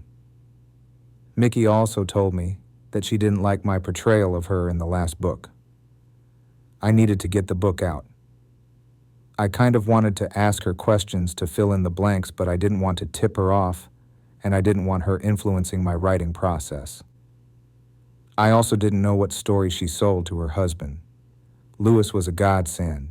It was beautiful up there. I got there in February of 2006, about a week or 2 before Mardi Gras. Just like with Basic, we had reception. I stayed in the reception barracks on the main fort. There was also North Fort, the newer side of Fort Lewis. Sitting in my car as I record this, and I'm seeing my upstairs neighbor close her blinds. Yeah, I'm being a voyeur right now. Just thinking about the couple of times I heard her getting fucked. That second time made me hop back on Bumble again. I had my dick in one hand and I was scrolling with the other. Her pussy must have been fired because, dude, he was up there cursing. Made me want to go upstairs and ask if I could watch, but that would have been awkward. Reception was cool. It was way more relaxed than I thought it would be. At the end of my experience at Fort Sill, I guess they were preparing us for that. After I graduated, I went to the shopette, and there was a drill sergeant. He had his soldiers, and then he talked to me like a regular soldier. I still stood at parade rest for him. Still had to abide by basic custom and courtesies, but he talked to me like a human being. Reception had a little bit more freedom. Still had to do PT. The non-commissioned officer, NCO, in charge of us came from the 101st Airborne Division. Being on brand, he loved running. We ran about 4 miles around the airfield on the main fort. I had become a decent runner, thanks a lot, Uncle Sam. After we did PT, we shit, showered, shaved, and then went to chow. After chow, accountability formation. Next stop, in processing. Some of the guys that were from my basic training class were already at my gaining unit. They had a 2-week head start on me. They met up with me in some of my reception battles at the reception barracks during Mardi Gras weekend. We rode up to Seattle, walked up and down the strip looking for something to get into. A white dude approached us. He was sweating and tried to buy drugs from us. My welcome to Seattle moment. Then we went to the strip club Deja Vu. $30 cover charge. Oh, hell nah. We negotiated a lower rate and got in. They didn't serve any alcohol. The dancers didn't get fully nude. Crazy prices for lap dances. I watched the shower show. Not impressed. I was ready to go. I got in trouble one time at reception. Left my assault pack in the day room. Some of us soldiers got tasked out to clean. When I came back, a couple of the sergeants had my bag on a pool table and asked if it was mine. I copped to it. Knew I fucked up. Forgot to toss out the empty bottle of gin. Wasn't allowed to have alcohol in reception barracks. The NCOs fucked with me. They made me do exercises while playing pool. Every ball that they knocked in, whatever number was on that ball, that's how many push-ups I had to do. Another sweaty uniform. After they were done with me, they told me not to let that shit happen again. When reception ended, representatives from our gaining units came to get us. Even during reception, I called home. Had a cell phone from Singular. In my downtime, I went over to the rec center to use the internet. Things weren't sweet at home, but I was still trying to make things work with Mickey. I planned to bring my family with me. Before I got to Lewis, I learned that my unit would be going to Germany. Initially, I thought we were just going there for training. Nope. The whole unit would be stationed there. On the day I got picked up to go to my unit, this huge sergeant greeted me. SGT Caldwell was a big linebacker-looking motherfucker. Oh, shit. Immediate intimidation. He escorted me and the group of soldiers that got assigned to the 2nd 8th Field Artillery, the automatic battalion that was part of the 1st 25th Infantry Division. Next Valentine's Day, I'm gonna have a wife. This single shit is for the birds, but for now, I'm going to enjoy my situationship with my little dance hall queen. She knows who she is. That poom poom got me out. Be cool, ice cold. I look forward to having a house. I wonder what marriage will look like for me. I've been single for so long. I've been divorced since 2012, and I haven't lived with a woman since Mickey and I lived together. I had that brief time when my COVID boo stayed with me on and off during the pandemic. Cool experience. Showed me that I can live with a woman again. The house is going to have to be big enough so we can have our own space when we need space. I want to be able to come home to each other, so I'm claiming that shit. As you're reading this, you're probably thinking, this nigga is all over the place. That's right. If you wanted linear, then you should have come over and written this shit for me. So I have got to go back in time to basic again. I didn't think about this until the Super Bowl. They were showing Walter Payton's kids for the Walter Payton Man of the Year award. It reminded me of Charlie Battery's green-eyed drill sergeant. Black dude with green eyes. Never trust a light-skinned nigga with light eyes. I'm glad I wasn't in Charlie Battery. Spence was in Charlie Battery. Their drill sergeants played way more fuck games with them than ours did. One particular night, those Charlie boys were in formation on the drill pad. Green Eyes gave them orders to run upstairs and change into some crazy uniform combination. They were given a time frame to be back. Once back in formation, they had to do it all again. Green Eyes got joy out of seeing his soldiers wearing Class A shoes with PT shorts and ACU tops. Green Eyes gave the name Walter Payton to one of his soldiers. Couldn't confirm or deny if the dude was gay. He floated like a character in a Spike Lee joint. Some of the things that I forgot to mention about in basic were the sounds of revel in the morning, then retreat, and to the colors in the evening. I could totally be fucking that up. Then at night taps played. All right, got that knocked out. Mail call was also my favorite part of basic, if I didn't bring it up before. Just don't get caught with contraband. Drill sergeants told us that we were either coming back from a deployment or we were leaving for a deployment. 2 wars were going on. Some of the guys I went to basic with, that also went to Fort. Lewis was assigned to the 2nd Infantry Division. They went to Iraq when I went to Germany. Drill sergeants told us that we would be getting a lot of pussy because women love a man in uniform. Another memorable thing about basic were the cadences. Mama, mama. Can't you see what the Army's done for me? I'm tired. My eyes are burning, but I can't afford not to record. Drove for Uber today. I try to do 5 hours a day. That's really all the capacity for. Bills don't sleep. Today reminded me of why I need to get up out that car. Had an old man moment. I picked up these Indian teenagers from Lenox Mall. They were not using their inside voices the whole 20-minute ride. Longest 20 minutes ever. I was trying to zone them out. As I was looking at something on my phone, the young lady in the passenger seat said something to me in English. I was like, oh snap, she's talking to me. My mind on Pluto the whole ride. They were speaking in their native tongue, so hearing English threw me off. An Indian girl asked if they could listen to a song. My bad, I was out of it. Something I probably shouldn't have said while driving. It be like that sometimes. I played some Indian shit that she requested. Zoned out again. I was annoyed. I'm making the effort to enjoy the ride each day, but driving is mentally taxing. At least I had a little bright spot by yesterday when I dropped off this family at Chuck E. Cheese. Family of 4, mom, dad, boy, and girl. Made me think of my babies. Their excitement brightened up my dark life. I missed the sound of their voices greeting me at the top of the steps after a long day of work. I still wanted to try to make things work with my family, but Mickey wasn't coming up to Lewis. She held the, "we might come with you to Germany" carrot in front of me. I enjoyed my time at Lewis, but I experienced a different loss of freedom. My ass belonged to Uncle Sam.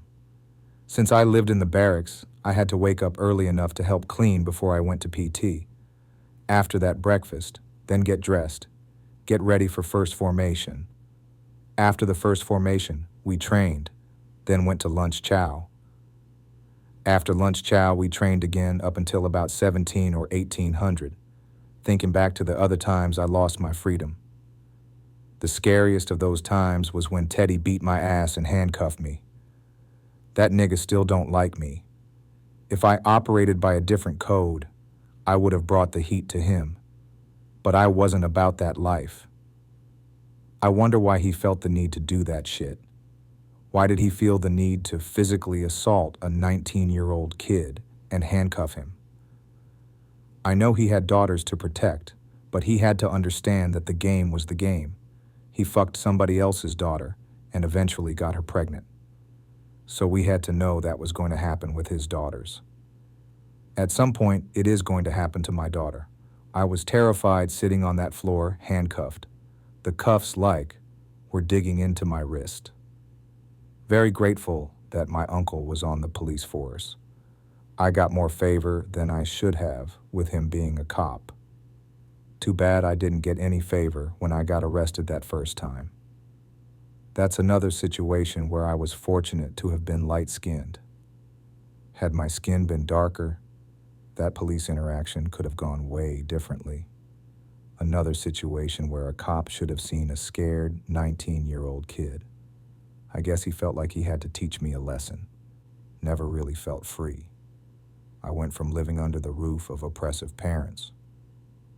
Well, Mom was more oppressive, and a dad, of course, had to go along with it to keep the peace in the house. Left that for an oppressive wife. Traded one mom in for another. We wanted to be together, but we didn't know how to be together. A lot of weight to carry. I carried the weight of being responsible for a wife and 2 babies. By the age of 21, joined the Army because I was poor.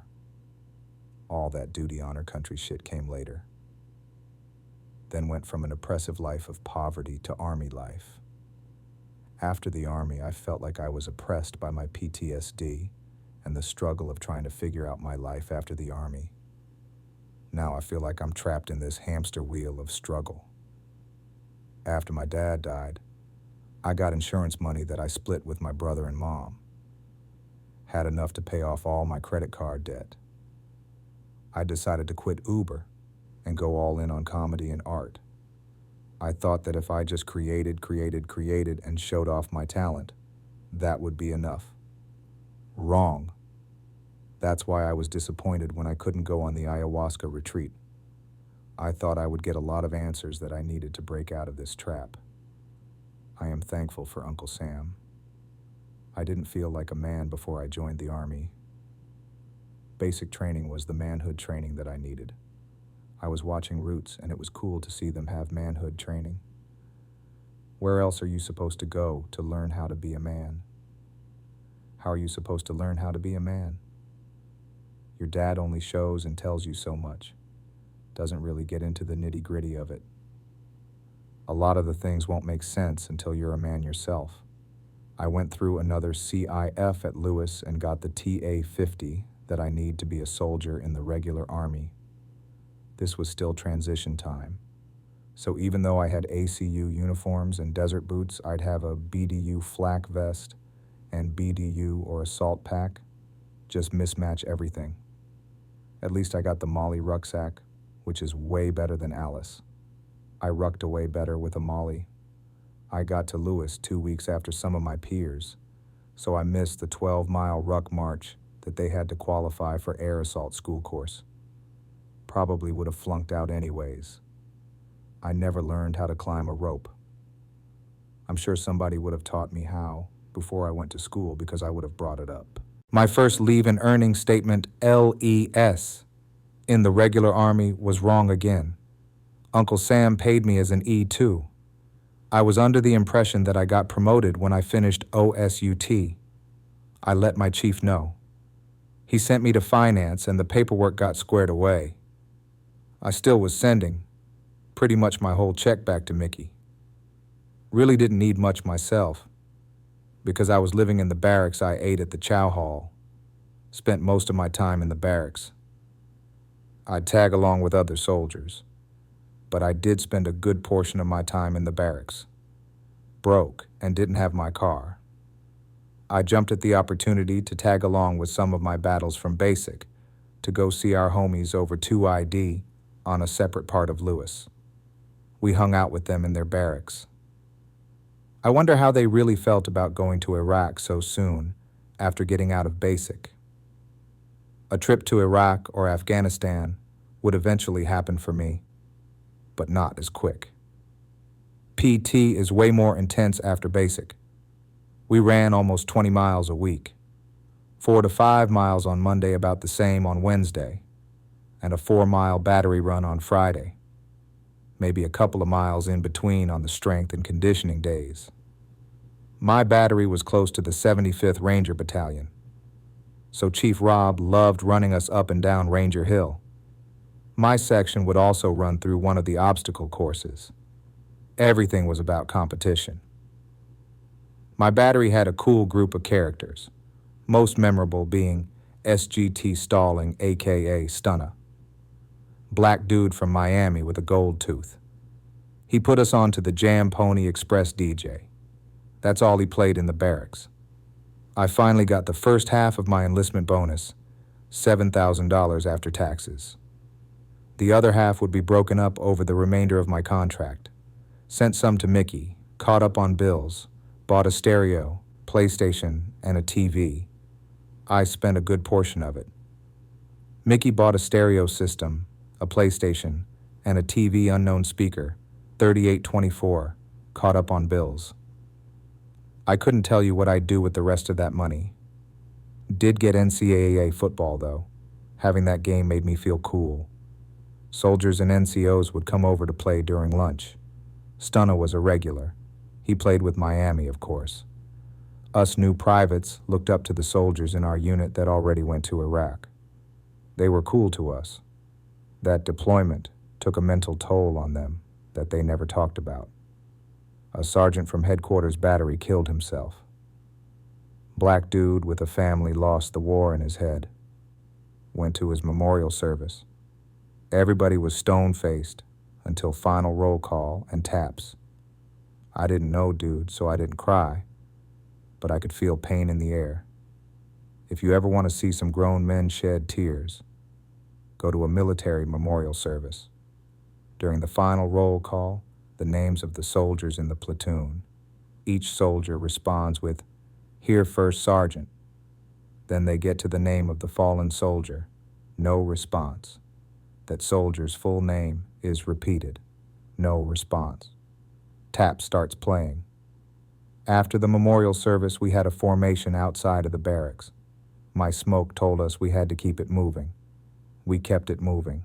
Zach sure kept it moving. Every Friday at close of business formation, soldiers are given safety briefs. Zach and a couple of his battles from Charlie Battery didn't take the safety brief to heart. The least drunk of their crew drove from a local bar. Car got pulled over. Driver got a DUI. Whole battalion got recalled during that weekend to make an example out of them. Everybody involved got Article 15s for making a poor decision. Why do I love watching cuck and hot wife porn so much? Like they shit turns me on. I mean, I pretty much know why I enjoy it, but I would love to have an in-depth conversation with a therapist about it. Or I could reread the book, The Erotic Mind. Very good book that I read in graduate school. It sat on my therapist's bookshelf office. I noticed the purple book with yellow writing. It helped me understand a lot of my kinks, from submission to dominance. That's what the Army is. Next level game of BDMS. The Army's easy, though. So easy a caveman can do it. It was so easy that people complicated it. Right place, right time, right uniform. If you got that down, then you got 90% of the equation. Right place, right time, right uniform. Rained a lot up there at Lewis. What would you expect? We were told in reception that Seattle-Tacoma averaged less amount of rain a year than other cities. The rain just got spread out over the year. So beautiful up there. Seeing Mount Rainier blew my mind. Went right up there with the things I saw in Switzerland and Holland when I was a kid. I never wanted to join the Army. That was something that my grandfather did and my dad did, but I didn't want to.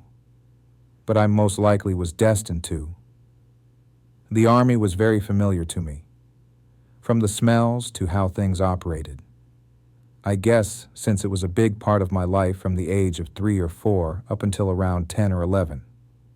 My dad got out after Desert Storm. when the Army downsized and gave soldiers money to get out early. We bounced between living on and off post when Pops got stationed in Germany and Fort Hood. Hearing the bugle calls was nothing new for me.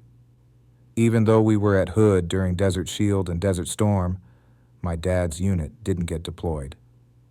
A few of my friends couldn't say the same about their parents. I thought war was cool.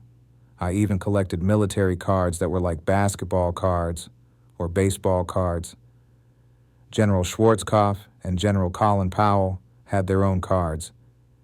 You could also collect cards with the different military vehicles on them. Army life wasn't a shock to my system like it was for some. I had a sense of familiarity when I went to the motor pool. That's where we trained, on the M198 towed howitzer. It shot a 155mm artillery round. There are no words that can describe or explain what it is like to shoot artillery. You have to experience it. Every time that round is fired, you feel it in your soul. So much intensity from the time you hear fire mission to when that round is fired. An artillery section for the 198 consisted of the chief gunner, assistant gunner, number 1 man, radio guy RTO, ammo team chief, bitch 1 and bitch 2.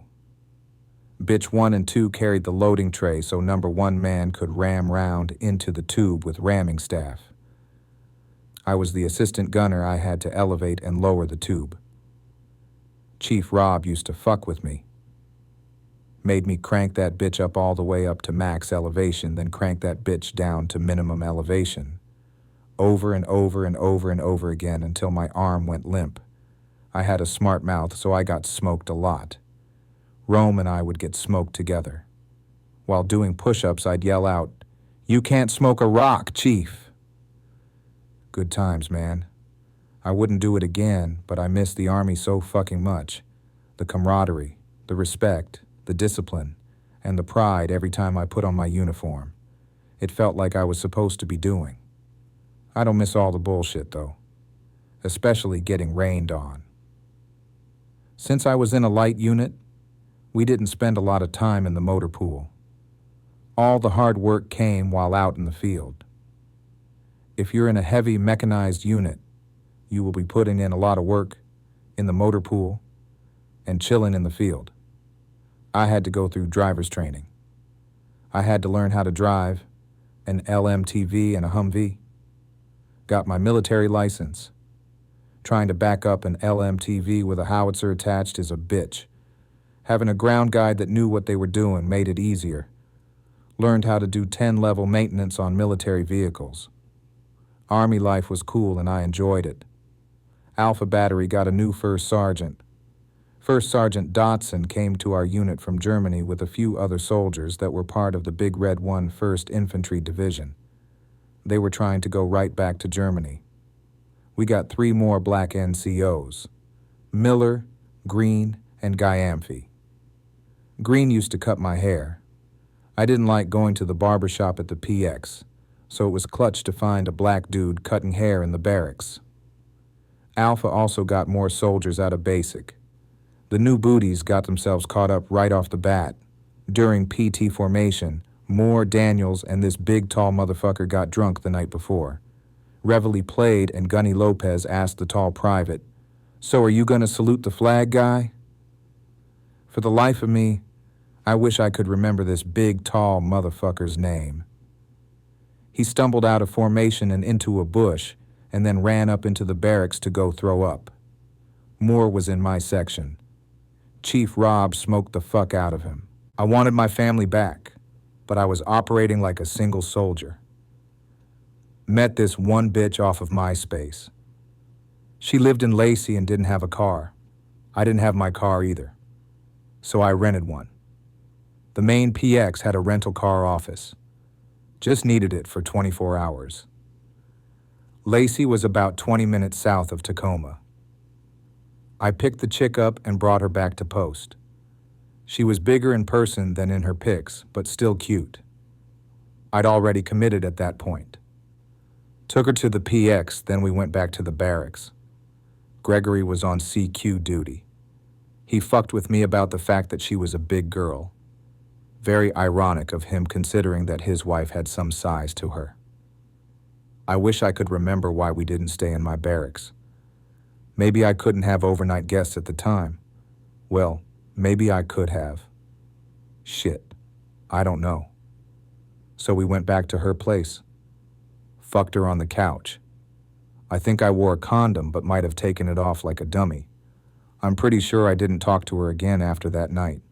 Drove back to post and turned the car in the next day. A few weeks later, the tip of my dick itched every time I ejaculated from masturbation. A milky white discharge leaked from my penis hole, too. I didn't know what was going on. Thought it would go away on its own. Guess I didn't pay enough attention during sex ed. Only cared about bumps. Didn't get checked right away because I would have had to go to the aid station and everybody would know my business. Also, I was scared of that cute tip going up my dick. God has a funny way of teaching me lessons. I got to see it, to believe it. One of the most hilarious ways that God teaches me shit is by showing a version of myself in somebody else, a version of me that I don't like. I won't realize that I don't like it until I see that version in somebody else and I'm like, oh, I be acting like that? Fuck that shit. Something's gotta change. The most recent example of that is with my situation, with a young lady that I'm in love with. This weekend she was going through shit. You can go back and reread some of the shit, and you'll see where I was just stressing, talking about they don't love me till this time, to love me and just being dramatic and shit. What it came down to was she was going through her own stuff, but since I've gone through so much shit in relationships, I'll come up with narratives. Abandonment issues will do that to you. You can overthink yourself into craziness. Oh well, they don't love me in the way that I want them to love me. Be telling myself that I'm going to leave this situation alone, then I'll feel dumb. Dumb, motherfucker. What is your problem? I was supposed to hang out with his other chick, but I'm really hoping that she cancels. I might have to be like, this ain't gonna work because she wants to talk on the phone before we meet up. I despise talking on the phone. The only way I am down for a phone conversation is if you are my grandma, one of the homies that I haven't talked to in a while, or my mom once a week. We have to be in a romantic situation where we talked on the phone before. If it's something new, I'm going to be asking myself, Ho, why is you here? Are we talking about getting some money? Are we talking about fucking? If we just have a regular conversation, then I'm good. That's what this feels like. She asked me all types of questions like, do you feel like you have time for a relationship? Do you want a relationship? Do you want a family? Bitch, we haven't even met up for dinner yet. Why are you asking me all these fucking questions? All right, she is doing too much. Hold on, do I sound like this? Am I pressuring Jewel for a relationship? Getting all in my feelings because she's not available when I want her to be available. Then I feel like I've got to get this affection from somewhere else. I remind myself that I need to be focusing on my shit and get caught up on these bills. Got to pay off this debt that has buried me in struggle. I want to buy a house, mainly because my fucking neighbors won't make sure that the back door to the building is closed all the way. So then the alarm goes off and it keeps going off and I'm like, it doesn't take that much to make sure the fucking door is closed all the way. For the love of God, please close the door. I've got to constantly create content to upload to get myself out there in the world and to keep up with all these other fucking content creators. It's just one big competition. We're all mercenaries. I need to get his yoga business started. I can't work a regular job. I'm tired of being in that car for about 5 hours. It does a number on my mental health. I don't know how people do it. Once again, I'm trying to be content and even keel, but I need to get the fuck out of that car. I've got to be grateful for the time that my lady friend chooses to spend with me. She could be choosing to spend it with anybody else or nobody else, but she chooses to spend it with me. So for that, I'm grateful, and I do not have time or capacity for anybody else, past sucking and fucking. If they want to come through to suck my dick, fuck, pillow talk, and then leave, that's cool.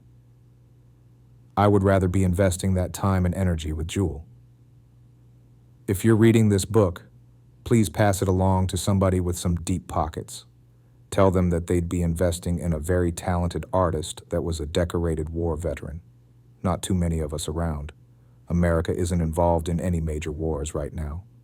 That's why the military is boring. Soldiers have too much time on their hands to make TikTok videos.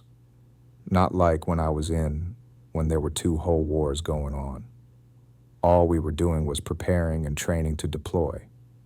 Like they told us in basic, you either coming home or you going down range. Gotta stay ready so you don't have to get ready. I wasn't ready for an itchy dick. Not fully educated on STDs, so I went to the field with a leaky penis. Every soldier has a welcome to the real army moment. Mine came in Yakima. My unit went to Yakima Training Center for 2 weeks. Yakima is located in the dry lands of Washington. That's where some of our major training took place. Back at Lewis, all we did was conduct artillery crew drills. Since I had just got my Army driver's license, I drove my section's LMTV out to Yak, about a 3 to 4 hour road trip. It was cold out there. I think we went in March or April, but since we were in Washington, it was still cold. The first night, I slept in the back of the truck. Barely slept. Trailer floor was so fucking cold. I tried to cuddle with Chief Rob for warmth. Nigga, what are you doing? Roll your ass back over to your side. When it's cold, you're not supposed to sleep in your sleeping bag with clothes on. Fuck around and end up colder. Gotta be in there with just underwear on, so body heat keeps the sleeping bag warm. I learned the hard way back in basic. It didn't make sense to me, but cold taught me a lesson. My body couldn't generate enough heat to keep me warm. I could feel the frigid floor through my sleeping bag. I was super mad that Moore and a few other soldiers in advance party got to stay in the barracks. That first night I understood why they called it a field problem. Every day I had to wake up at 0400 for Stand 2. The Army has a lot of old traditions, and Stand 2 was one of them. Back in the day, the enemy would like to attack at dawn, so you had to be ready. That first morning, Chief Rob told me to walk out about 50 feet, dig a fighting position, and lay in it. In that cold hole, I propped my head up on my rifle with my helmet so I could catch a few extra Z's, couldn't get caught sleeping. Waking up that morning was a shock. Laying in that cold hole was a shock. It was just all a shock to my system. Morning time in the field sucked. Mainly because it was cold and I had to shave. Shaved with cold water. I just heard my skin cracking as the blade cut each hair. Brushed my teeth. Made sure to spit away from our position. Went off in the distance to pee. If you want to shit, you could do it one of 3 ways. Go out, pop a squat. That's how you ended up with strong thighs. The other option was taking an ammo crate, put some padding on it, and then put a bag in the ammo crate. That was the most comfortable option. Final option, my personal favorite just because it Corporal Goldman taught me, the classic E-tool shit. E-tools are little shovels. Open one and fold the shovel part to make a seat. Its handle provided support. Pop a squat and put one cheek on shovel. This method spread your booty hole a little wider so your shit slides out easier. Shit in hole and use E-tool to cover it with dirt. Shout out to Corporal Goldman, the field was cool. Well, the actual shooting part, everything leading up to that was work. We'd go do emplacements. Each section had its own advance party to go out beforehand. They'd set up aiming poles. Section would pull up with a howitzer tube facing the correct direction. Truck stopped, and the crew hopped out the back. We spread the howitzer's trails. For a better visual, go on YouTube and pull up howitzer emplacements. Once trails were spread, we had to dig holes for the spades. Digging mini trenches with pickaxes is some of the best cardio you will ever get. Dropped spades in trenches. Time for pre-fire checks. Find your left and right limits. Gunner would traverse the gun left and all the way right. Had to find the max elevation and minimum elevation, so that's where I came in. I cranked the gun all the way up to max elevation and then lowered all the way down to minimum elevation. I think we got certified out there too. Had to get certified before you could shoot. I look forward to the day when you can stream your life on Netflix. I'd watch my life again. Mainly just to relive parts of my story that I forgot. We shot rounds. We shot rounds. We shot rounds. We shot in the morning. We shot in the afternoon. We shot at night. We shot late into the night. A lot of high-angle missions for night fire. We shot high-explosive HE rounds. We shot illumination rounds. We shot white phosphorus rounds. Picking up rounds from the ammo depot wasn't fun. Lifting all those heavy-ass rounds gassed me. They weighed between 98 and 110 pounds. By that time, I weighed in at about 160 pounds. Basic training put 20 pounds on me. I looked like a Kenyan marathon runner when I enlisted. Even with extra weight, carrying 98-pound rounds is a bitch. Then you had to hump rounds across the gun line. Round on your shoulder, while in full battle rattle, will have you breathing like a fat bitch. While in the field, we got 2 hot meals. Breakfast and dinner chow were edible. The cooks brought them out in green containers called mermites to keep our food warm. For breakfast chow one morning, we got served green eggs. Sausage and hash browns were the highlights of breakfast chow. MRE for lunch. Pray to God you didn't get the veggie omelet. Dinner chow usually didn't disappoint. If you were smart, you brought snacks. Hardest part of the field was the first couple of days. Once you got into a routine, it wasn't that bad. I don't know why my dumb ass felt the need to bring up my laptop. Yeah, that's another thing that I purchased with part of my bonus money. Guess I didn't feel like I could go without watching something out there. Me and a few battles watch porn in the front of an LMTV. We watch music videos too. To pass the time, we did combatives. Of course, I got mopped up by another soldier. I couldn't fight. I was strong for no reason. Had them show muscles. After a couple of weeks of playing G.I. Joe, it was time to go back home. One of the other soldiers went back earlier than scheduled. Before he went to Yakima, he decided to sunbathe and ended up getting sunburn on his dick. It got infected. My dick leaked that whole 2 weeks. I like how people use their spouses or kids as excuses to get out of some shit they don't want to do. I use my art or my dog. This time around, I chose my art. Some chick I'm talking to off one of the apps was asking about monogamy. I told her that I can do monogamous things, but I'm not a super monogamous person. Put me in the category of monogamish. Every once in a while, I might want to have a threesome with my partner. I wonder what partnership will look like now at this point in my life. I've lived by myself for so long. I've been legally single for so long. What is marriage supposed to look like? Even when I was married, it felt like I was trying to get out of being married. I just tried to sabotage it, even though I love Mickey enough to have kids with her. Thought marriage was a good idea to get out of my parents' house. We were never working on our marriage. To get through this writing process, I have to throw my timeline out the window. I'm trying to figure out the order of when I fucked the bitch from MySpace that gave me chlamydia, fucked an army chick from Guam, fucked a 16-year-old, and fucked a 19-year-old from MySpace. That's a lot to keep up with. I'm gonna make a very good effort. Being the nigga that I was, I told Mickey that I wanted my family back. Wasn't telling her that I was fucking other bitches. Felt so free up in Fort Lewis. Felt free to do whatever the fuck I wanted to. Felt like I had to get away. Even told my dad how free I felt as I walked around the post. Met this chick off MySpace. She was in the Army too. We hung out a couple of times. Went to her place once. We never had sex.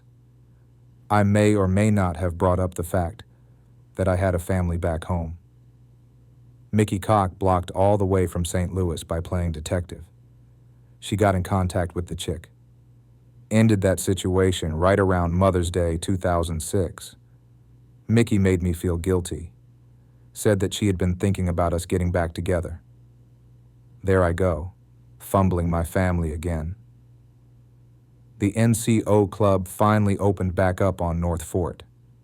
It had been closed for a while. Too many fights.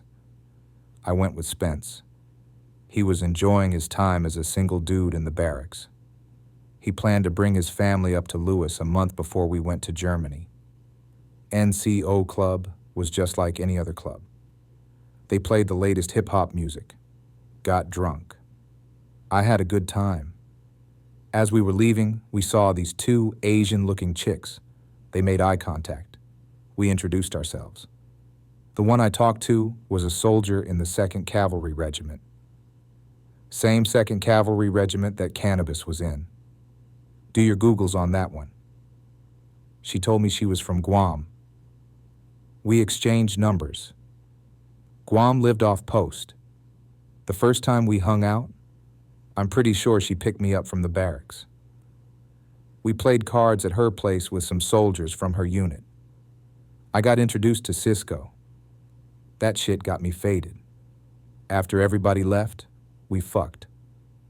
I fucked her during my birthday weekend with a leaky dick, no condom, still not really knowing what I had. I just knew my dick leaked and itched. We had a short fling. She let me borrow her car to grab some of my things from the barracks. I'd planned to spend the night at her place. I got introduced to Pretty Ricky.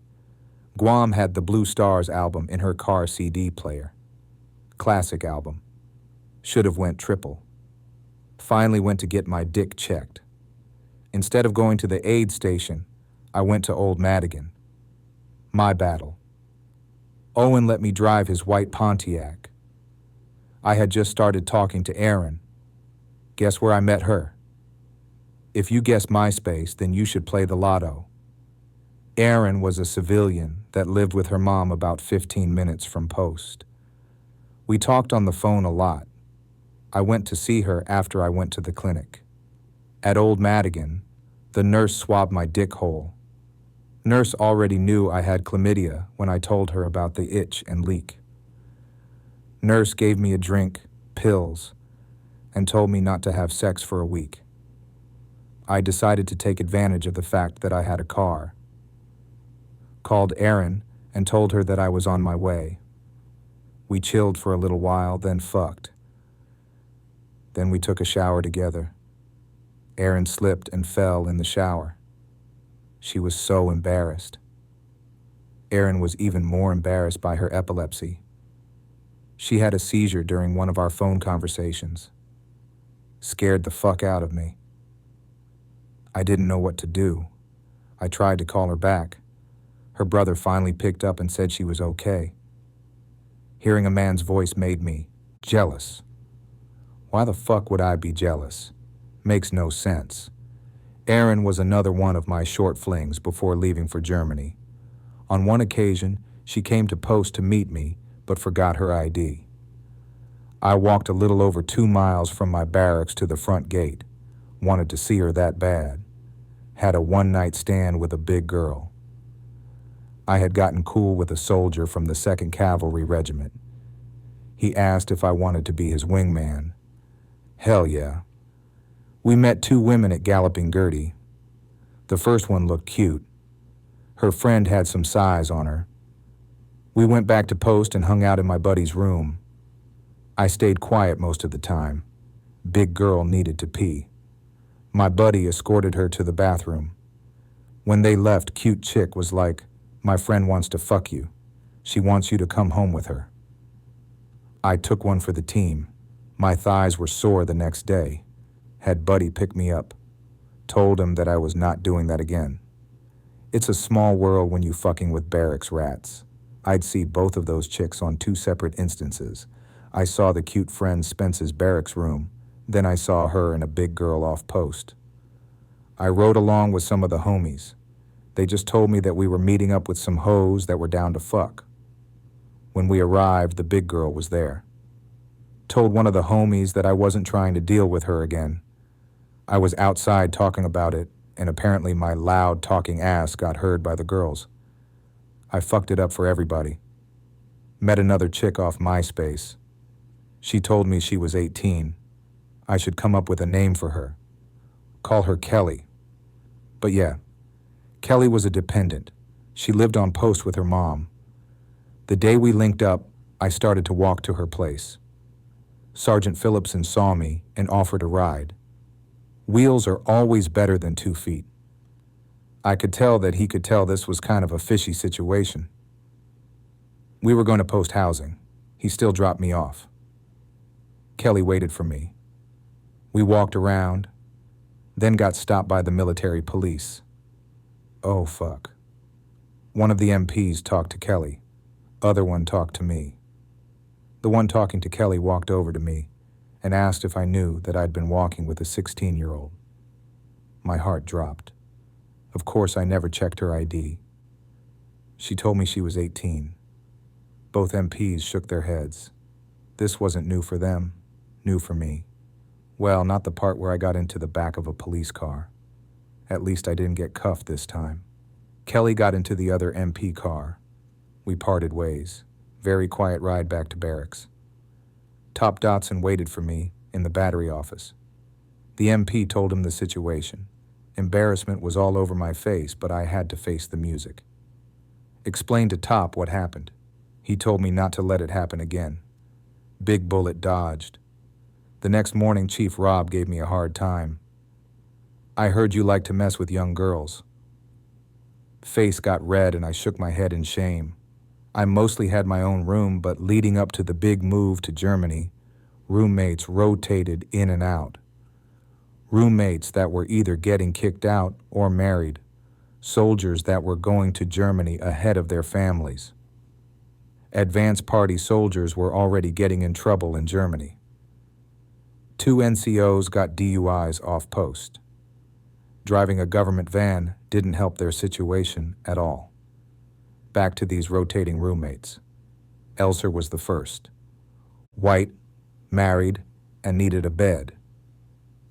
He used to run an adult video store before he enlisted. Elser planned to get things set up for his family in Germany first. After he left, Hamilton took his place. Hamilton failed a drug test upon returning from Iraq. Weed in his system. I first met Hamilton when I arrived at the battery. He got hit with 45 days of extra duty. After Yakima, the unit shifted operations to prepare for its move to Germany. One of the big things that we had to do was reflag. Same unit, but names got switched. 1st Brigade, 25th Infantry Division, reflagged to 2nd Stryker Cavalry Regiment. 2 SCR reflagged to 4th Brigade, 2nd Infantry Division. Of course, it rained at the reflag ceremony. 2 units of soldiers got rained on, while commanders did a pass and review. Rain soaked me down to my drawers. Hamilton and his homie T-Bone both had the option to stay in. T-Bone didn't want to get out, so he got sent over to the 2nd Infantry Division.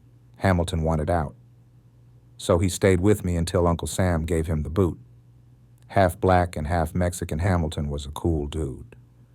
Before he got assigned to my room, we used to hang out at his girlfriend's apartment in Auburn. Even partied together down in Olympia. He let me drive his green Buick Riviera. I was supposed to be the designated driver, but I still drank. just less than Hamilton. Should have got a DUI when we got back to post. My first CQ duty sucked. CQ back in basic only lasted an hour. 24-hour shifts for real Army CQ. Had to sit at the front door of the barracks. If the NCO in charge was cool, you could go to your room and get a nap in. The night before my CQ shift, Specialist Riesberg got a DUI. Soldiers on CQ caught blame. They should have seen that Riesberg was intoxicated and prevented him from driving. So when it was my turn to do CQ, we weren't allowed to have any electronics or watch TV. Only Army-related reading material allowed. Most boring CQ shift of my whole Army career. Staff duty wasn't as bad. Sat up at battalion and held down the fort when NCO in charge did barracks checks. Got assigned to staff duty with Sergeant Miller. Miller was taller than the average soldier. Jamaican and easygoing from New York. At lunchtime, I stopped by my room before heading over to chow hall. Opened door and smell of pussy hit my nostrils. Hamilton was fucking Kelly. Oh shit. I am fucking this shit all the way up. There goes any sort of suspense. 3 weeks prior to me walking in on Hamilton dicking down Kelly, Kelly reached out to me on MySpace. Why did you lie to me? I didn't. I really am 18. All I needed to hear. Don't know how I got to Kelly's house, but I got there. Her mom was in the field. I fucked Kelly in her bedroom. Fast forward 3 weeks. I'm on staff duty. Stop by my room during lunch break. Smell of young pussy fills the air. Hamilton feeling what I already felt. He fucked Kelly on my bed. No need to ask questions. Told Hamilton I was going to grab some food. I'd be back in a few. He stopped long enough to acknowledge me. Walked to chow hall still in amazement of what I'd just witnessed. Didn't take long to grab my food. Put it on a to-go plate. Walked back to the barracks. Entered my room. They were still going at it. I sat on the other bed and watched. Hamilton. Nutted. He got up. My turn. Grabbed a condom. Pulled my pants down. Took ACU top off. Got on top of Kelly. Put a condom on. Slid in. Heard that familiar gasp. Felt that familiar feeling. Busted my nut. Got up. Got dressed. Grabbed my food. Went back to staff duty. Hamilton took Kelly home. Romero the Mexican was my last roommate before leaving for Germany. He was having marital issues. Romero didn't know if he was going to keep his family. I met his wife once. She came to the barracks to drop something off. Uncle Sam doesn't give a fuck about your family. Mission first. I was at Lewis for about 4 months and changed, but packed in a year's worth of experiences. Barracks life with the white boys is how I got introduced to beer. Beer is an acquired taste, but a taste for it developed, and I got hooked. Picked up smoking too. Newport shorts in a hard pack. Smokes and sunflower seeds were clutch in the field. In between fire missions, I'd toss a handful of seeds in my mouth, shifted them to one side of my mouth. I got pretty good at cracking open the shell, getting seed out, and spitting out shells. I ate so many seeds it got to a point where the inside of my mouth got raw. Took the written driver's test so I could get an international license. Somebody had the answers to the test. I got my hands on them, so first time go for me. Chief Rob asked if I wanted to go to Germany earlier than I was originally supposed to. Hell yeah. Went back to St. Louis for leave. I either stayed at my parents' or Granny's house. Made sure to set up a pussy appointment during leave. Met Jessica Jefferson on MySpace. Told her I'd be in town. We hung out at her place. She had some nice titties. I mean, she was cute in the face, but those titties were 10 out of 10. Highly recommended. Looked even better when her bra came off. Jessica gave me head. I ate her out. Fucked after foreplay. We stayed in touch after I left. She ended up joining the Navy. Last time I checked, it looks like Jessica will retire from the Navy. Mickey let me keep the kids for a few days. When I had them, I didn't know how to be a father to them. My dad did more interacting with them than I did. Dropped them back off with Mickey before I left for Lewis. Talked to Mickey for a little while. Civil conversation. We sat across from each other in the living room, made eye contact and everything. She wore a tracksuit. I'm pointing this out because it's something you'll want to remember for later. Next day, I flew back to Seattle. Layover in Salt Lake City. My bag didn't make it with me to SeaTac. I filed a lost luggage claim. Coop picked me up from the airport, got back to the barracks and packed the rest of my belongings. Bag arrived later that night. Next day, movers came and took what I packed to be shipped off to Germany. Day after that, it was time to go. After breakfast, I went to accountability formation. Got on a bus with my group. Buses took us to McCord Air Force Base. Air Force bases look like all-inclusive resorts compared to Army ones. Waited at the airfield for the manifest. More hurrying up to wait. Sat around for about an hour, then loaded up on a charter flight. Direct flight from Tacoma to Nuremberg. From mickey@yahoo.com to Cellian7@yahoo.com. Tuesday, June 27th, 2006 at 9:59 a.m. Wow, already on your way to Germany. That's something I don't know. That is a lot to process. I don't know what to say. I am at a loss for words at the moment. Well, I will write to you later. My mind is racing a mile a minute right now. I just need to gather my thoughts. We miss you. I hope you know that. I'm listening to this Diana Lopez video on YouTube. She plays lo-fi riffs on her Les Paul. Diana is sexy as fuck. Yeah, I'd give her some dick. There's something special about the energy of a talented woman. Reminds me of my COVID boo, who is a singer. Ashley's presence partially inspired me to quit my job and pursue art full-time. I still stalk her TikTok from time to time. Even though I didn't need to do it, 2 guitars got ordered off of Sweetwater. A Yamaha electric acoustic and an Epiphone electric. As I work on this project, I've been sending out the YouTube link for Red Leg Volume 1 audiobook. It's been getting a great reception.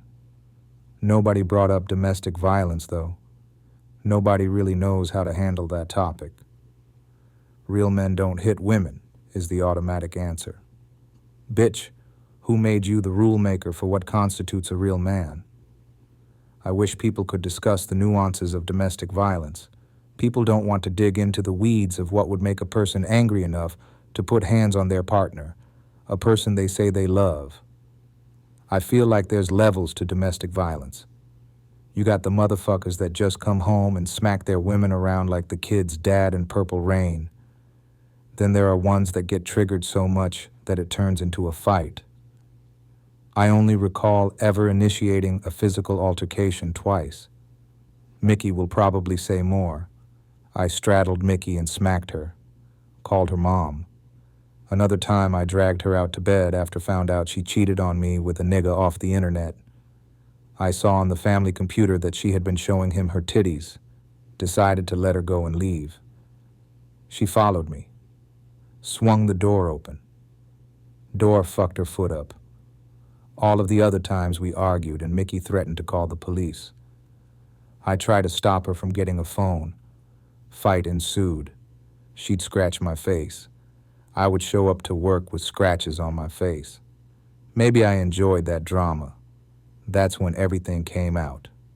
All the real feelings came out. Similar to when I used to get beatings growing up. That was the only time I got my parents' 100% attention. Carried a lot of weight at a young age. Felt the pressure. Didn't have anybody to confide in. My friends were in college. Little brother in high school. Parents came from a different generation, so they weren't any help. Everybody knew that we were struggling and fighting. Mickey was trying to protect me as well. Didn't want the breadwinner to get arrested. Plus, she knew her dad would kill me. Getting further away from her is what I needed. I needed that long-ass flight from Tacoma to Nuremberg. Touched down in Nuremberg, and it felt like a homecoming. I spent 3 years of my life as a kid in Germany. Pops was in the army and brought us with him to Nuremberg. He was in the 2nd Cavalry Regiment. So much familiarity when I arrived. The smells, the sights, and the architecture of the building. From plane to shuttle to bus. Bus. Ride from Nuremberg to Vilseck. Arrived at Rose Barracks. Bus took us to one of the motor pools. We were welcomed by advance party soldiers. It was good to see Romero's face. He showed me where to go after I grabbed my bags. Got in formation and went to Fires Squadron Barracks. Got briefed and picked up room keys. Went to my room on the 2nd floor. It was a suite, so there were 2 rooms separated by a bathroom and a common area. I was very fortunate to have my own room. Some guys weren't. They had to double bunk it up in one room. I was advised to not fall asleep. The jet lag would kick my ass. I was so damn tired, though. I'd regret that nap. Up all night. I got to Germany on a Wednesday, the last week of June 2006. Command gave us a few days to get acclimated. That weekend, some of us went to downtown Vilseck, stopped at an ATM to get some euros first. The exchange rate was crazy. $1.25 for €1. Hit up a bar to watch the World Cup, which was going on in Germany. Soccer on all the TVs. Super live atmosphere. Of course, the first thing I noticed were the German women. A brown-skinned lady caught my eye. I introduced myself. She told me her name was Iman. Iman came from Egyptian and Israeli descent. I bought her a drink and we talked for a little while. Iman lived in town. She had to leave but asked me if I was going to come back the next day. Of course. Went back to Vilseck with the homies the next day, same bar. Iman didn't stand me up, talked, drank, and watched soccer. Iman invited me back to her place. Her European home had an Arabic touch. Iman looked like a live version of Princess Jasmine. I was impressed. She grabbed my hand and we walked upstairs to her room. I sat on the bed and Iman straddled me. We made out for a few minutes. Iman got on her knees and I laid back. She pulled out my dick, put it in her mouth. Candles provided just enough light for me to see her head go up and down. Iman's mouth felt so good. I was ready to fuck, sat up, pulled her top off, sucked on little titties while I fingered her wet pussy. Iman laid on the bed. I put on a condom and slid in. We made love. Iman's pussy clenched tighter as she climaxed. I nutted soon after. She said I could go to sleep, but I stayed up all night. Before I left for Germany, I watched the movie Hostel. That movie made me paranoid. Iman told me that she was married to a soldier, but separated. In the morning, she dropped me off at the front gate. I walked 3 miles from the front gate to the barracks. In-processing took place the first 3 weeks. I was supposed to take a basic German culture and language class, but I tested out. Got lucky by getting the answers. So for 2 weeks, I did PT in the morning, went to first formation, and hung out in my room during class. To pass time, I watched DVDs that I rented from the post library. That was the most relaxing 2 weeks I was ever going to get in the Army for the rest of my Army career. I saw a picture of a t-shirt on Tumblr with a poem that read, "Love is happy and unhappy. Love is warm and cold. Love is simple and complex. Love is joy and pain, and love suffocates you." Beautiful explanation of love. I think we want this rosy feel-good all the time. Love. And it doesn't work like that. It shouldn't feel like work all the time. You shouldn't feel stressed all the time, but you're going to have some stress and some what the fuck moments. Just thinking about that as I sit out here in the car, Just got done driving for about 4 hours and made about $100. Man, I have made $100 way faster off art. I just got to figure out how to take this genius and turn it into something that sustains me and makes it so I don't have to worry about money anymore. The reason why that point poem about love resonates is because Jewel was just heavy on my mind. I love that woman. I really do. It is going to be interesting to see how the rest of this year plays out. Getting this money up and buying her out of her contract is the plan. I was hanging out with Cake yesterday. We had a good talk. I picked her brain a little bit, trying to do a better job of asking more questions and not letting my pride get in the way of me progressing in my art journey. I told her about my situation with Jewel. Cake asked me why Jewel hasn't left her boyfriend yet. As I was thinking of an answer, Cake said it for me. She still loves Dude. Not an easy pill to swallow. When me and Jewel reconnected, I was fucking 2 other women. Fucked Jewel one night. After she left, I hit up Key. Fucked Key in the front passenger seat of my car. Fucked both of them raw. Got to Germany on a Wednesday and was fucking by the weekend. The first 3 weeks were super chill. All I did was walk to the library to check out DVDs, watched movies, and took naps. I probably should have gone to that basic German class to learn more German. I really should have learned German. Probably would have helped me get more pussy. I had opportunities. Learned a little bit during first grade. Could have taken German in high school. I chose Spanish instead. As long as you made an effort to speak German, the locals worked with you. After everybody finished the Germany integration course, it was time to get to work.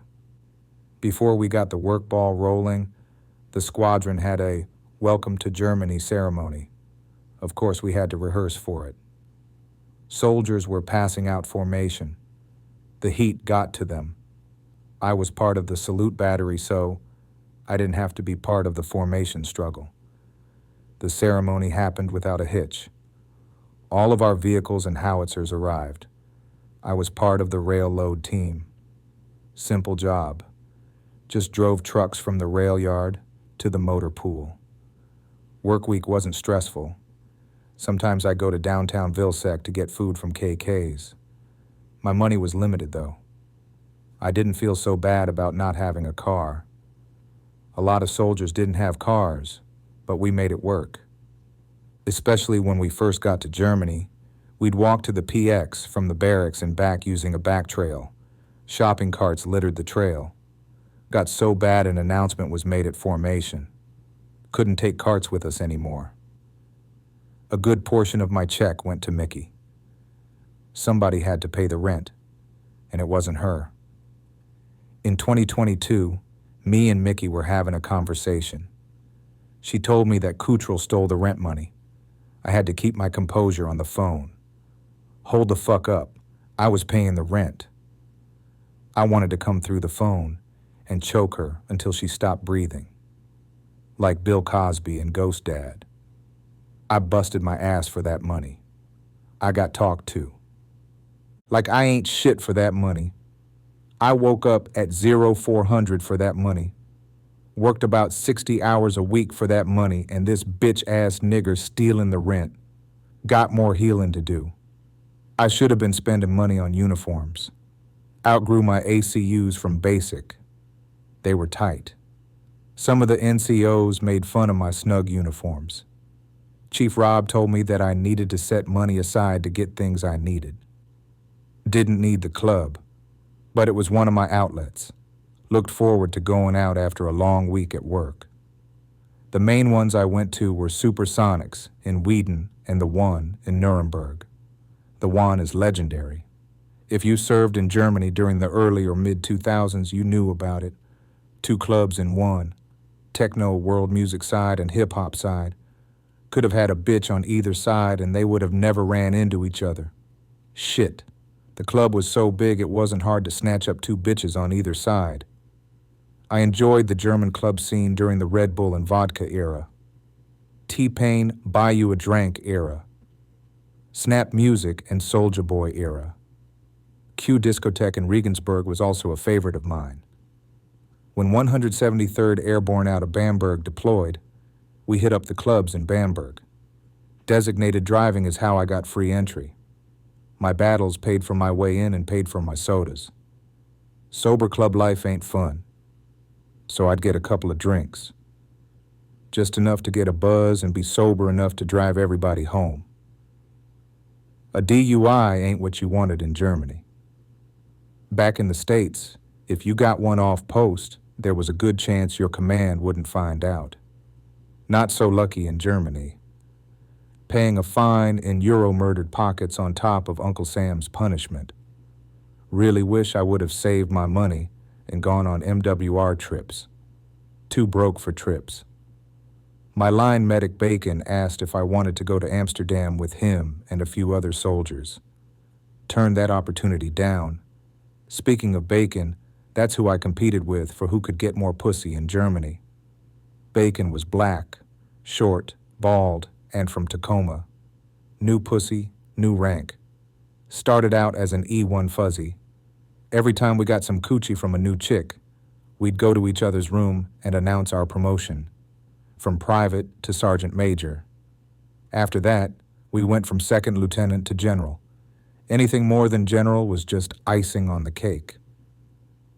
I enjoyed Army life in Germany a lot. Top Dotson made it suck at times, though. He hated his wife.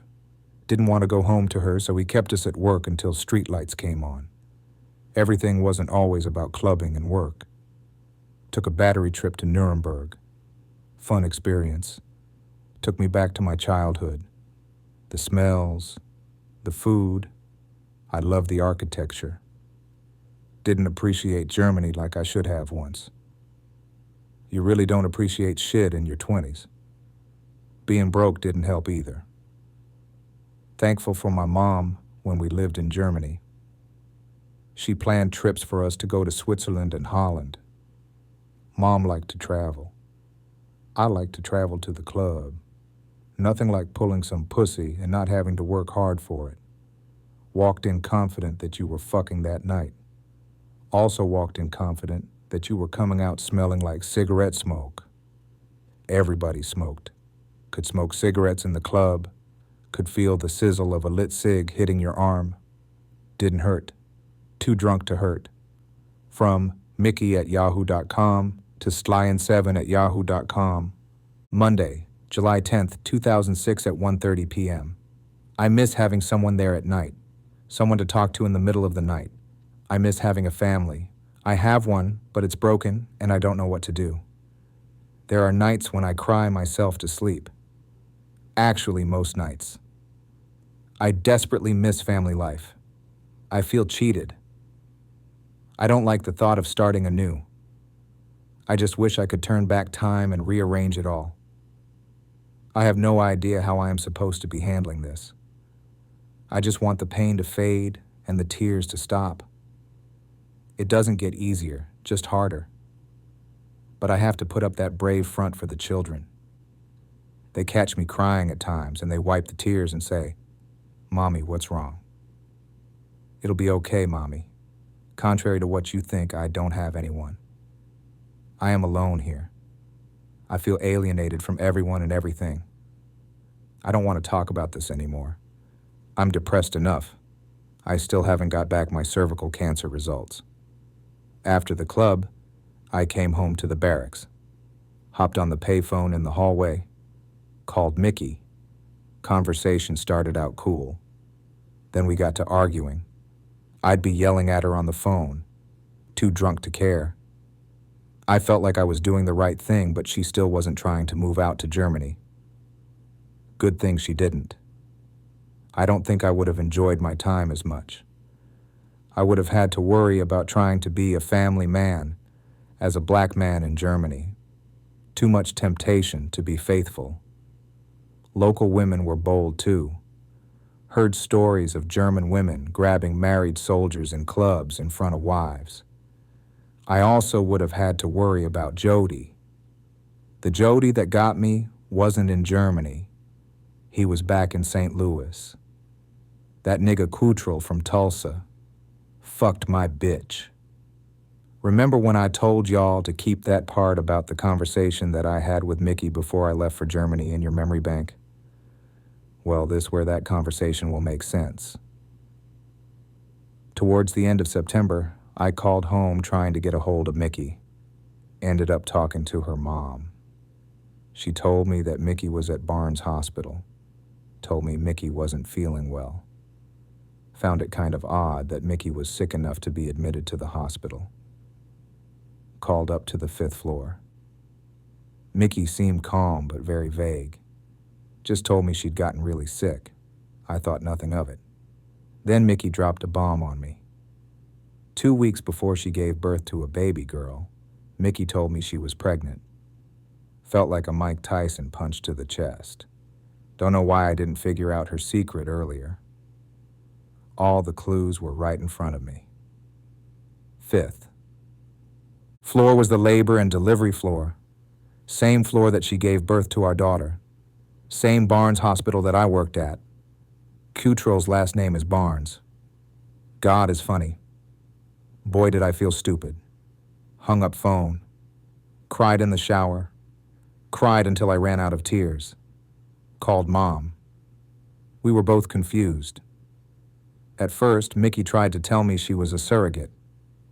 Doubled down on the lie and said that during the process, the family did want the baby because there was a high risk the baby would come out retarded. I wasn't buying it. Mickey came clean. Told me what really happened. Baby was conceived on the day that we had that fight over Mickey refusing to cut my hair. After me and the police left, Kutrell came over. He comforted Mickey with some dick, got her pregnant. I still loved Mickey and wanted to go home to be with her for the birth. It didn't happen. It's a good thing it didn't happen. I told Chief Rob, yeah, I was fucked up that day. He told me that I need to cut sling load on my marriage. I'm hard-headed. Why the fuck am I missing this woman so damn much tonight? Like for real, I miss Jewel. It is hitting me right in my chest. Not as bad as finding out about Mickey having a baby while we were still married 2 weeks before she gave birth. Not as bad as finding out that my insurance paid for the birth. That's right. Mickey used TRICARE. Since Mickey was still married to me, Kutrell's daughter was legally my daughter. Damn, I love Jewel. We have matching tattoos. We tried to do a long-distance thing when I moved to Houston. I would fly back to Atlanta. On one of those flights back, I wrote a children's book. Jewel and I got matching psychedelic corn on the Cobb tattoos. Cake did. I'm just sitting here thinking how bad I want this to work. These feelings are as strong as Hercules. Hercules. Hercules. Nigga, I'm tired. I try not to work on this project well. I'm tired, but we're getting close to the deadline of when I'm trying to have this shit all done and recorded. Originally, I thought about stopping right at the part where I left for Germany. Majority of it was about basic, and basic is boring. From the outside, the Army is boring. It's so structured. Structure is boring. First year and a half in the Army is way more fun to talk about than basic. Plus, I needed to go into how I found out about my wife having another nigga's baby. Super random. But the other night, I heard my upstairs neighbor getting some dick. Must have been a new nigga. Didn't hear any cursing. From Mickey@yahoo.com to Slian7@yahoo.com. Wednesday, July 26th, 2006, at 1:42 a.m. You actually put a smile on my face Tuesday when you called. Thank you. During shower time, I remembered that tall motherfucker that was with Daniels and Moore at Lewis. The drunk one that fell into the bush during morning formation. He didn't come to Germany with us. He was transferred to 4th Brigade 2nd ID. Allegedly, Sergeant Phil fucked that tall motherfucker's wife. Allegedly, while that tall motherfucker was on CQ or staff duty. Sergeant Phil allegedly put him on the roster. That was a common move in the Army. NCOs putting their soldiers on duty so they could fuck their waves. I'm pretty sure Sergeant Phil had sex with his soldier's wife. Battery wouldn't have made that move over nothing. Cold-blooded. My advice to young male soldiers is to not get married. That little BAH money isn't worth the headache. Living in the barracks can suck, but it's not that bad. As long as you kept your room clean, you were good. Clean room meant no barracks party. Barracks party is when you take everything out of your room, clean it, mop it, bleach that bitch down, and put everything back in there. Having a wife and kids was going to eat up your ba. On post housing for E1 through E4s looked like Section 8. If you do get married, keep that bitch busy. She needs to work. Don't want her sitting around the house all day on MySpace. Jody lived on MySpace. Jody just waiting for the opportunity to fuck your woman. Jody is everywhere. Your battle buddy could be Jody. Jody is standing right next to you in formation. Jody is your NCO. Jody is some random motherfucker, blowing your bitches back out while you're in the field. In my case, Jody was a light-skinned nigger that looked like me from Tulsa, Oklahoma. He made his way up to St. Louis and met Mickey.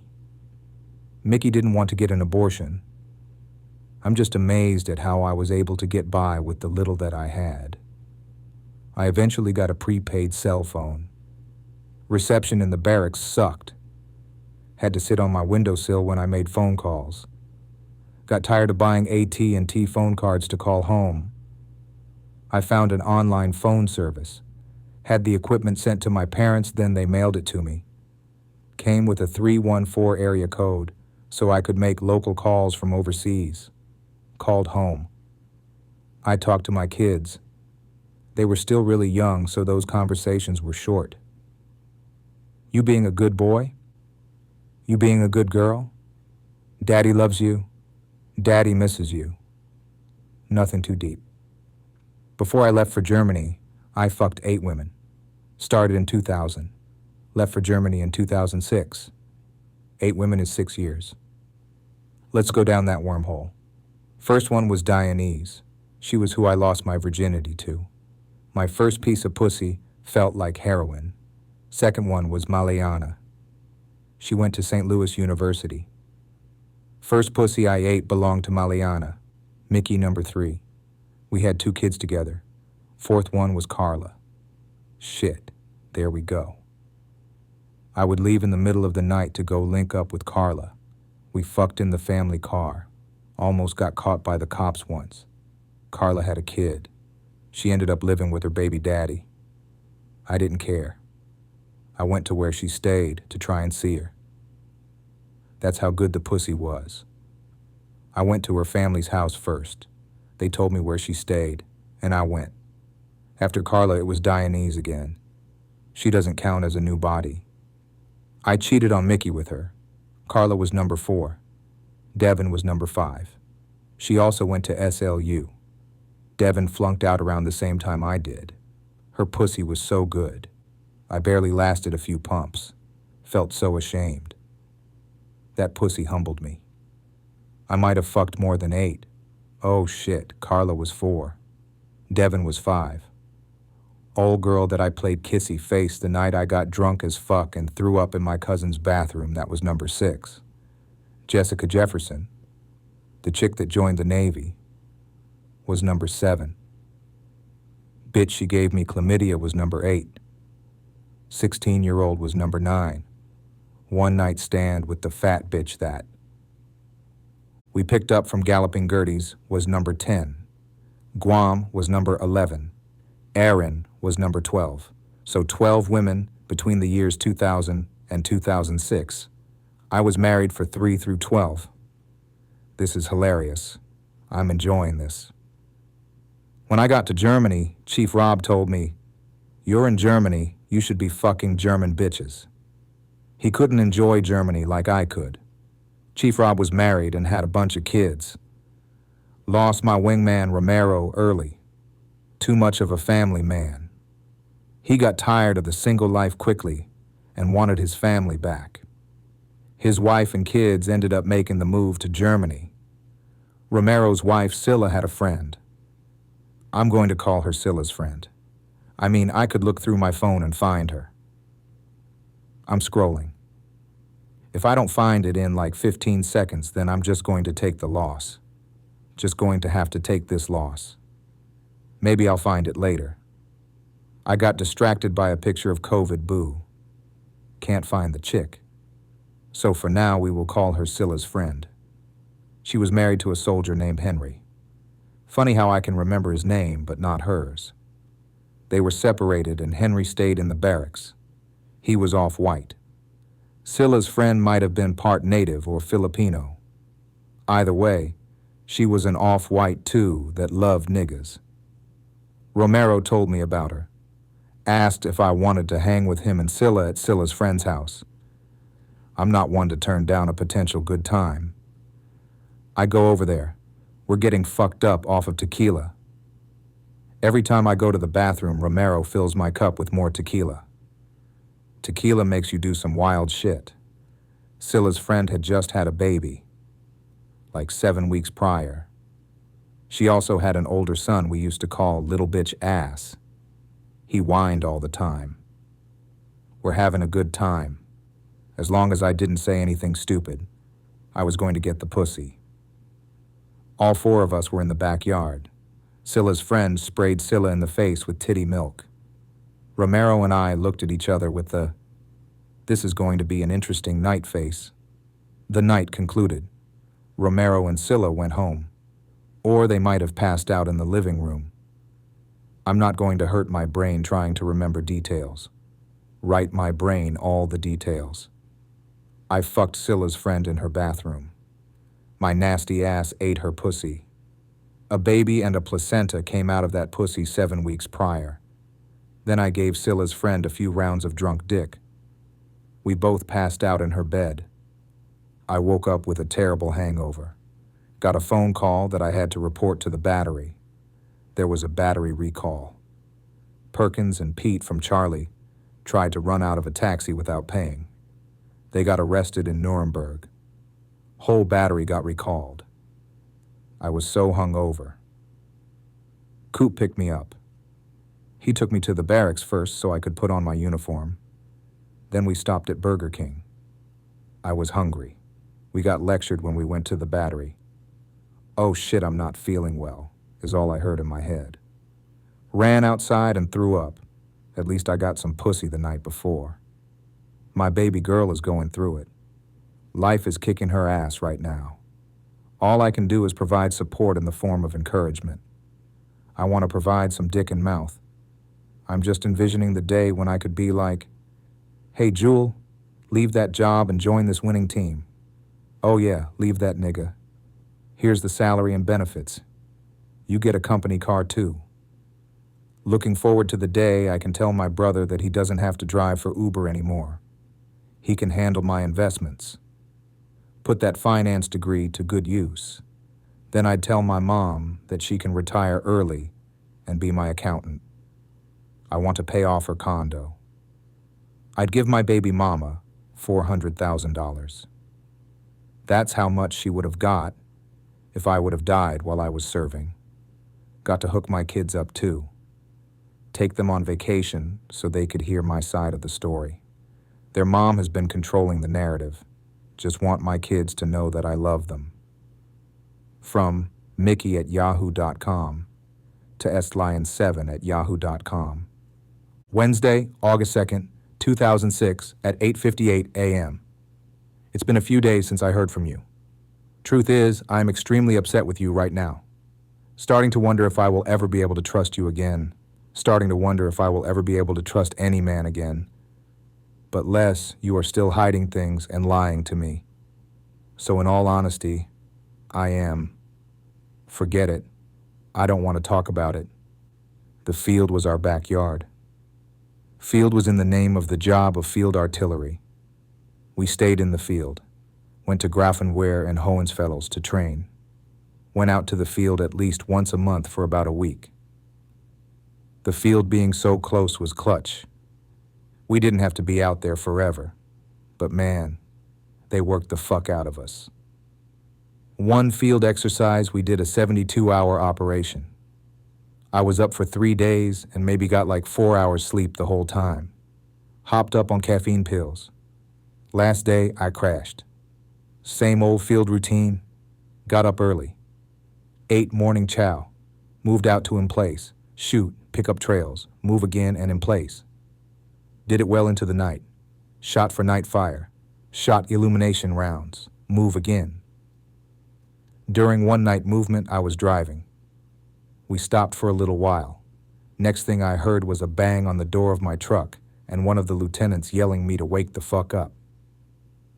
The convoy started moving without me. Everybody in the front of my truck fell asleep. We were dead tired. Those were the days when I could sleep anywhere. Be so tired and catch some Z's while the other howitzers shot.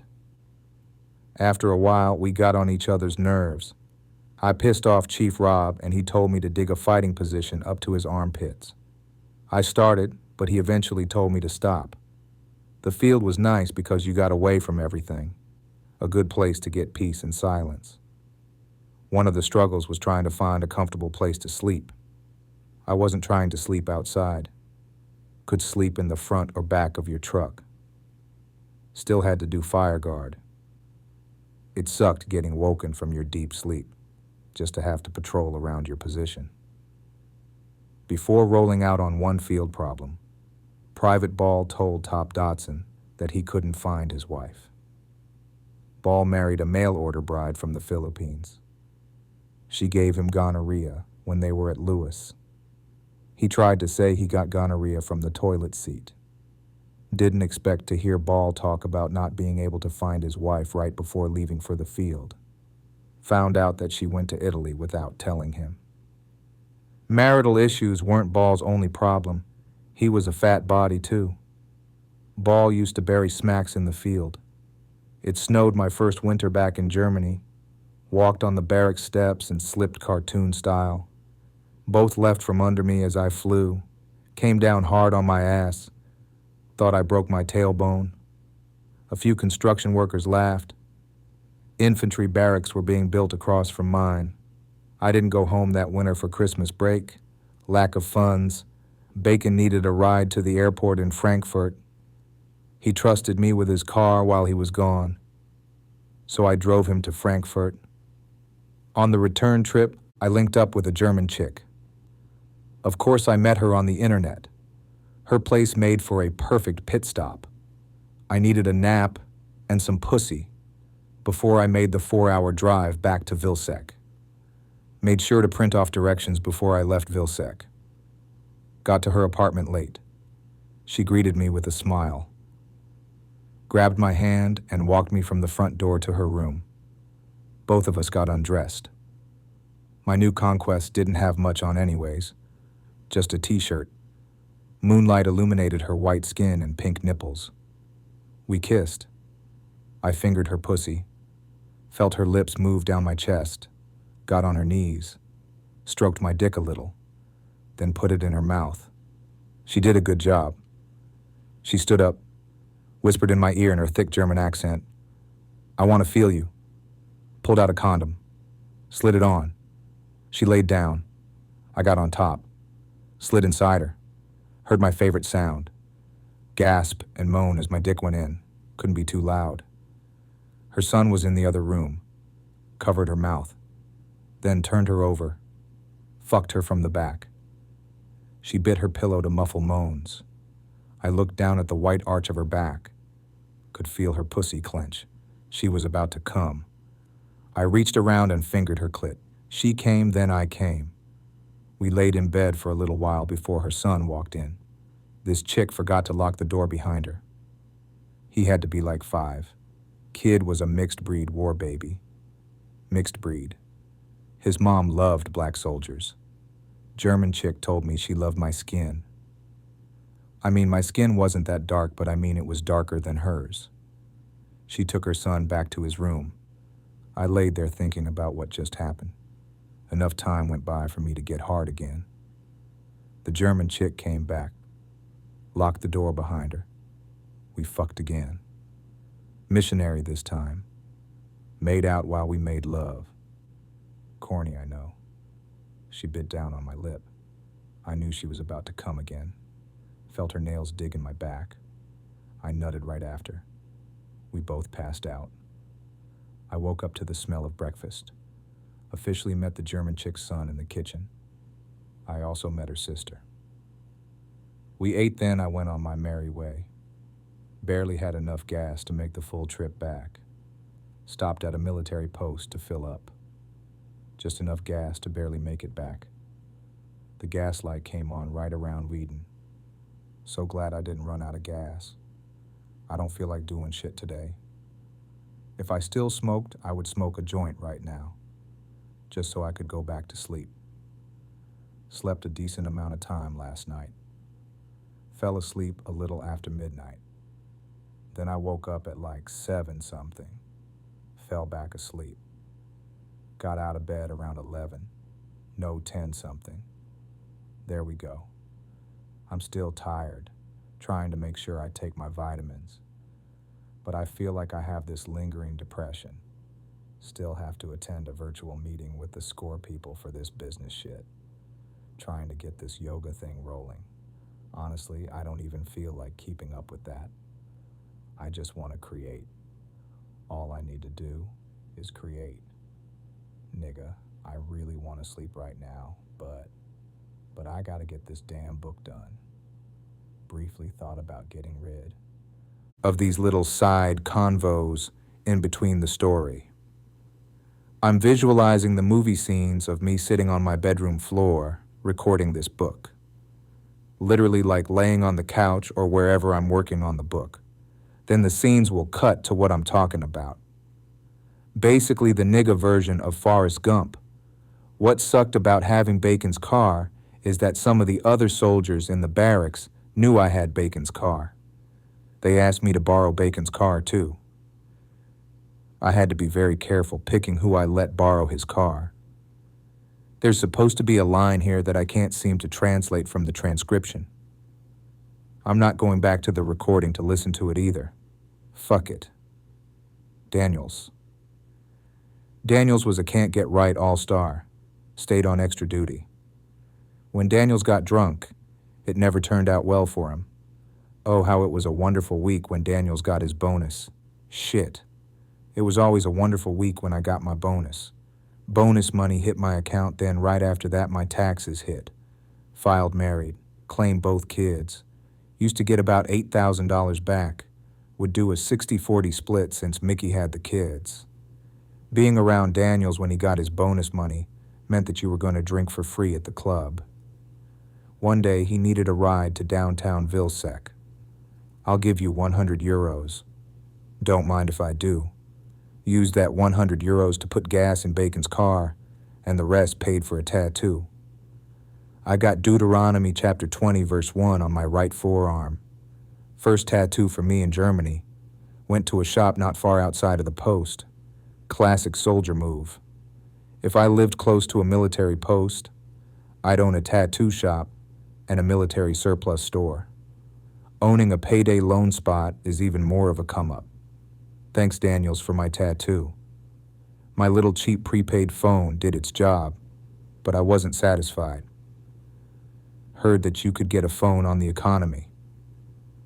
Romero came to work with a T-Mobile sidekick. Guess who wanted a sidekick?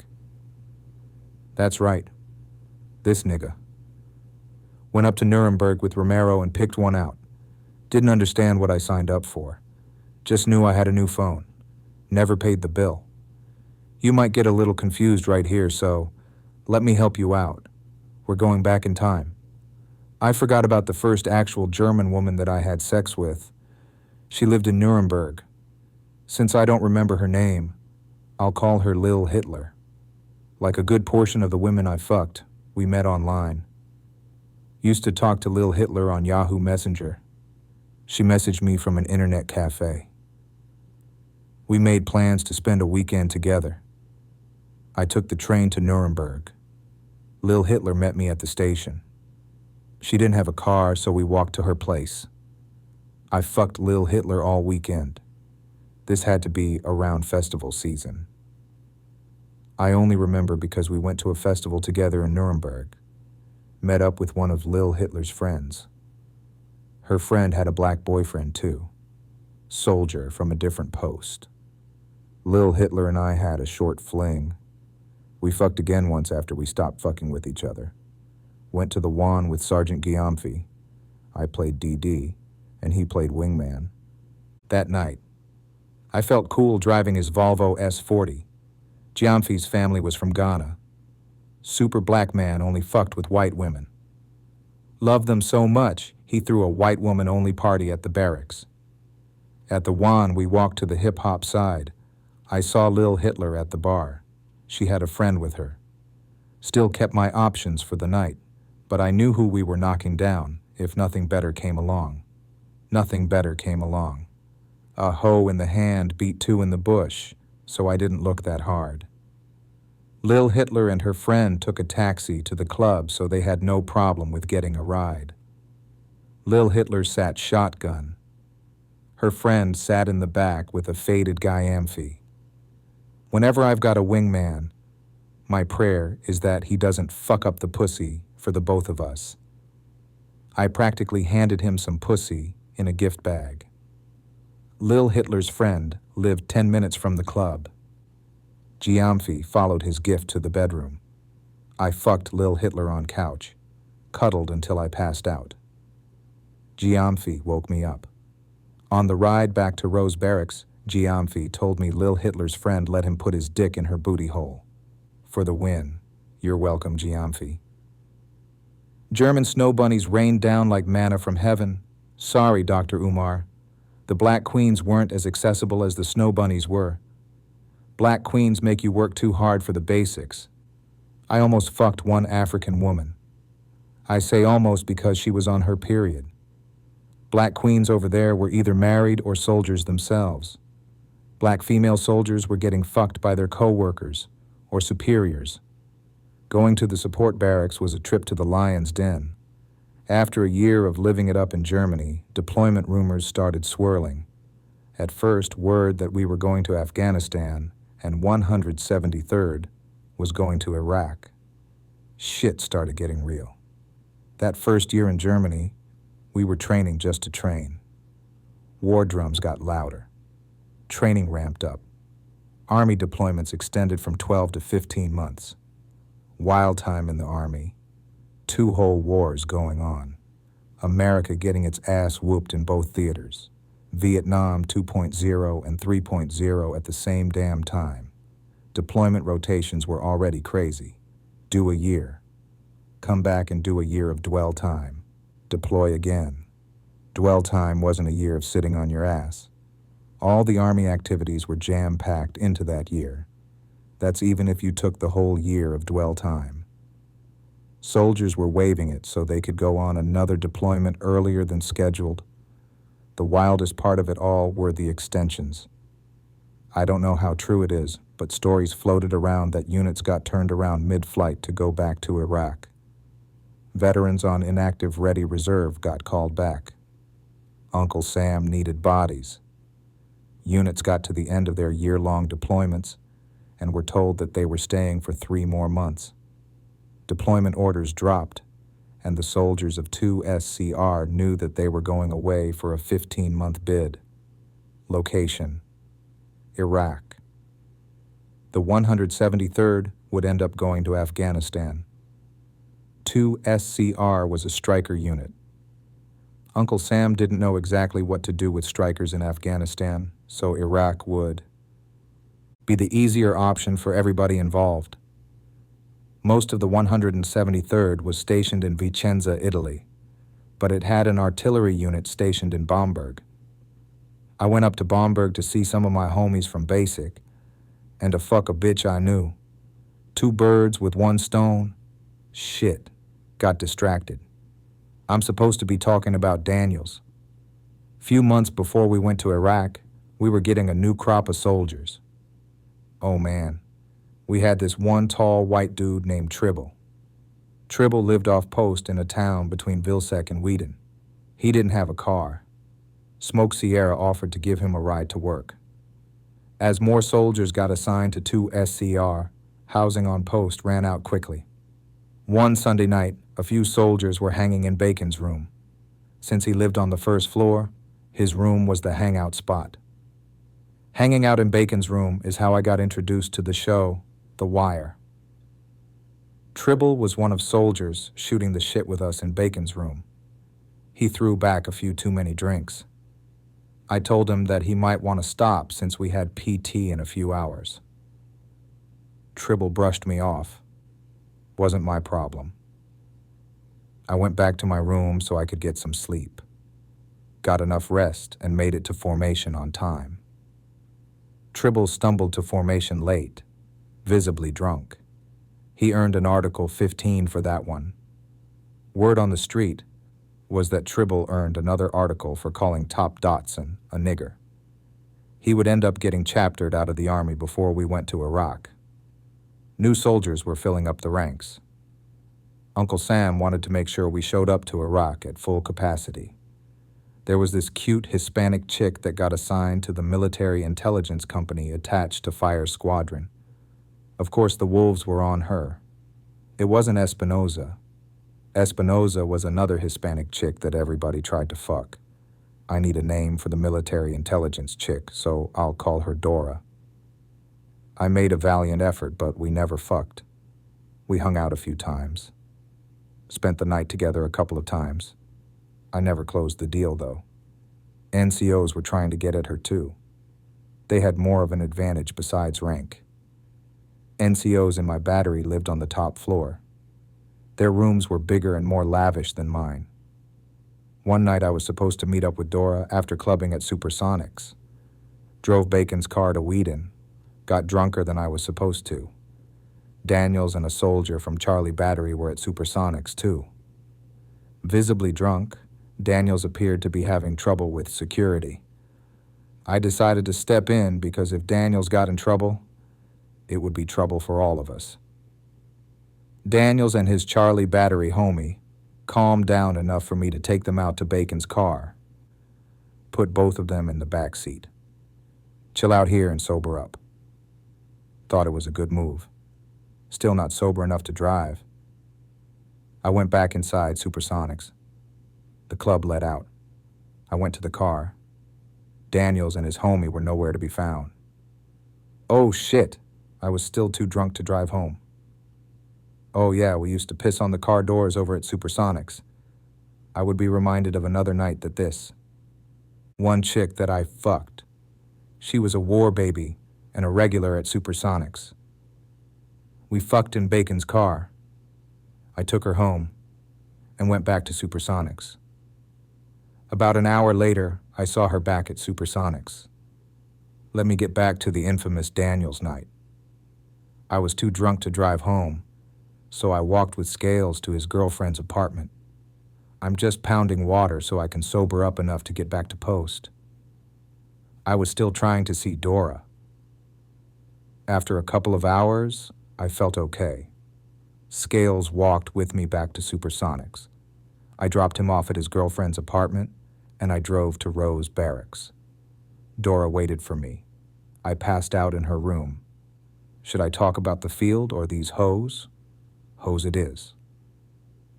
There was a group of 3 that were regulars in the barracks, 2 war babies and a German, all 17. I took a liking to one of the war babies. Going to call her Lato. Lato was pretty, super light-skinned, and had big titties. One of the few I fucked on the regular. There are women reading this and thinking, that's a little girl. 16 is Germany's age of consent. Same for Washington. Had to look that up before I told the story about me and my homie fucking a 16-year-old in the barracks. 17-year-olds could get on post as long as they had escorts to sign them in at the front gate. They had to be 18 to be in the barracks. As long as you were cool with the soldiers working CQ, they didn't check ID. Me and Bacon called up our favorite 3 blind mice to come through. Bacon fucked the Jerry, I fucked Lato. and the other war baby was getting tossed up by some other nigga in the barracks. Bacon fucked Jerry in his room. For some reason, I was giving Lado dick on Bacon's bathroom floor. The lights were off. Got my nut and left Lado in the bathroom to clean up. When I walked into Bacon's room, his reaction was, "Damn, did you kill her?" I was confused until I looked down. Blood all on my white tee. Must have jump-started Lado's period. Lado had some good pussy, though. We fucked with each other off and on until I left for Iraq. Just like with every bitch I fucked, I let my sterility status be known. Lado had a slight doubt.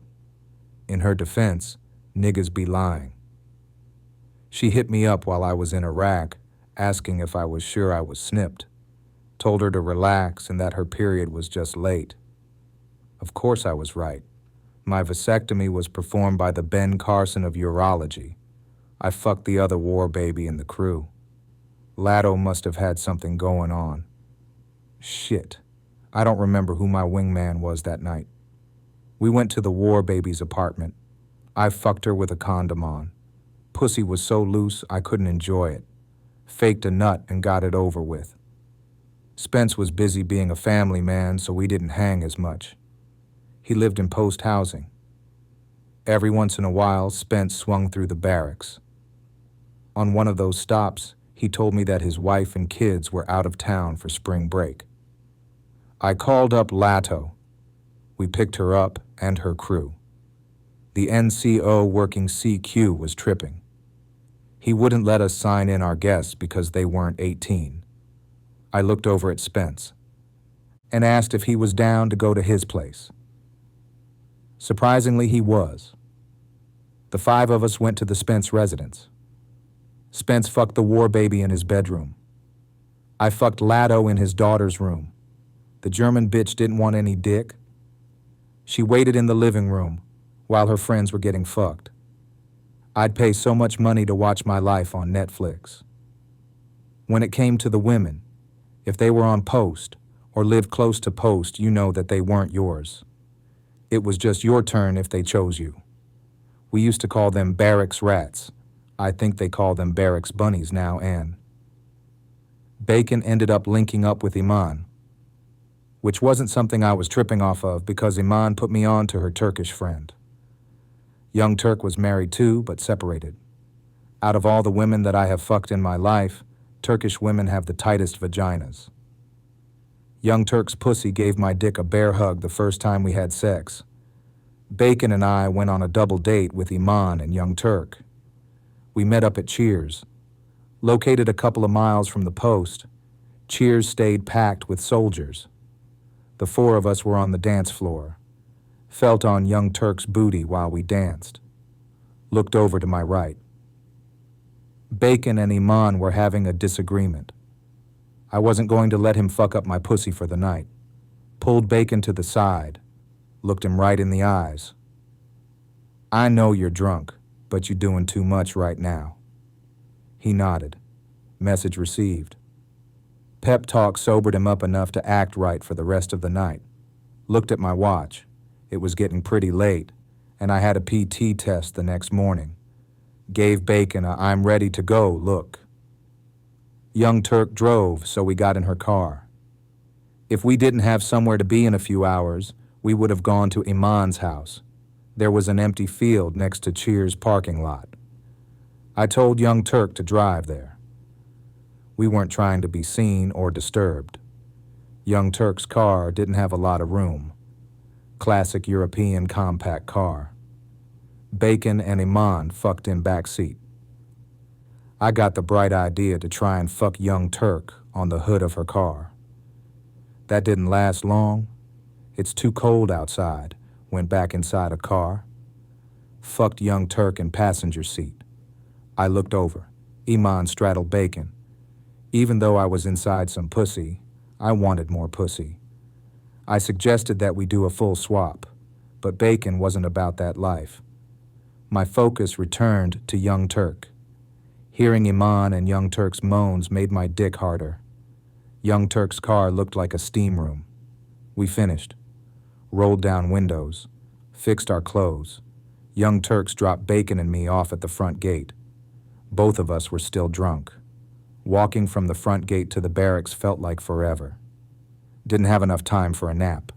I showered and went straight to PT, maxed out my push-ups and sit-ups, ran one of my best times for a PT test with liquor still in my system. A few weeks later, Bacon and I had another memorable night at Cheers. As we were leaving, a fight broke out in the parking lot. Fight got pretty serious. Bacon and I ran to Bacon's car. We didn't want to get involved.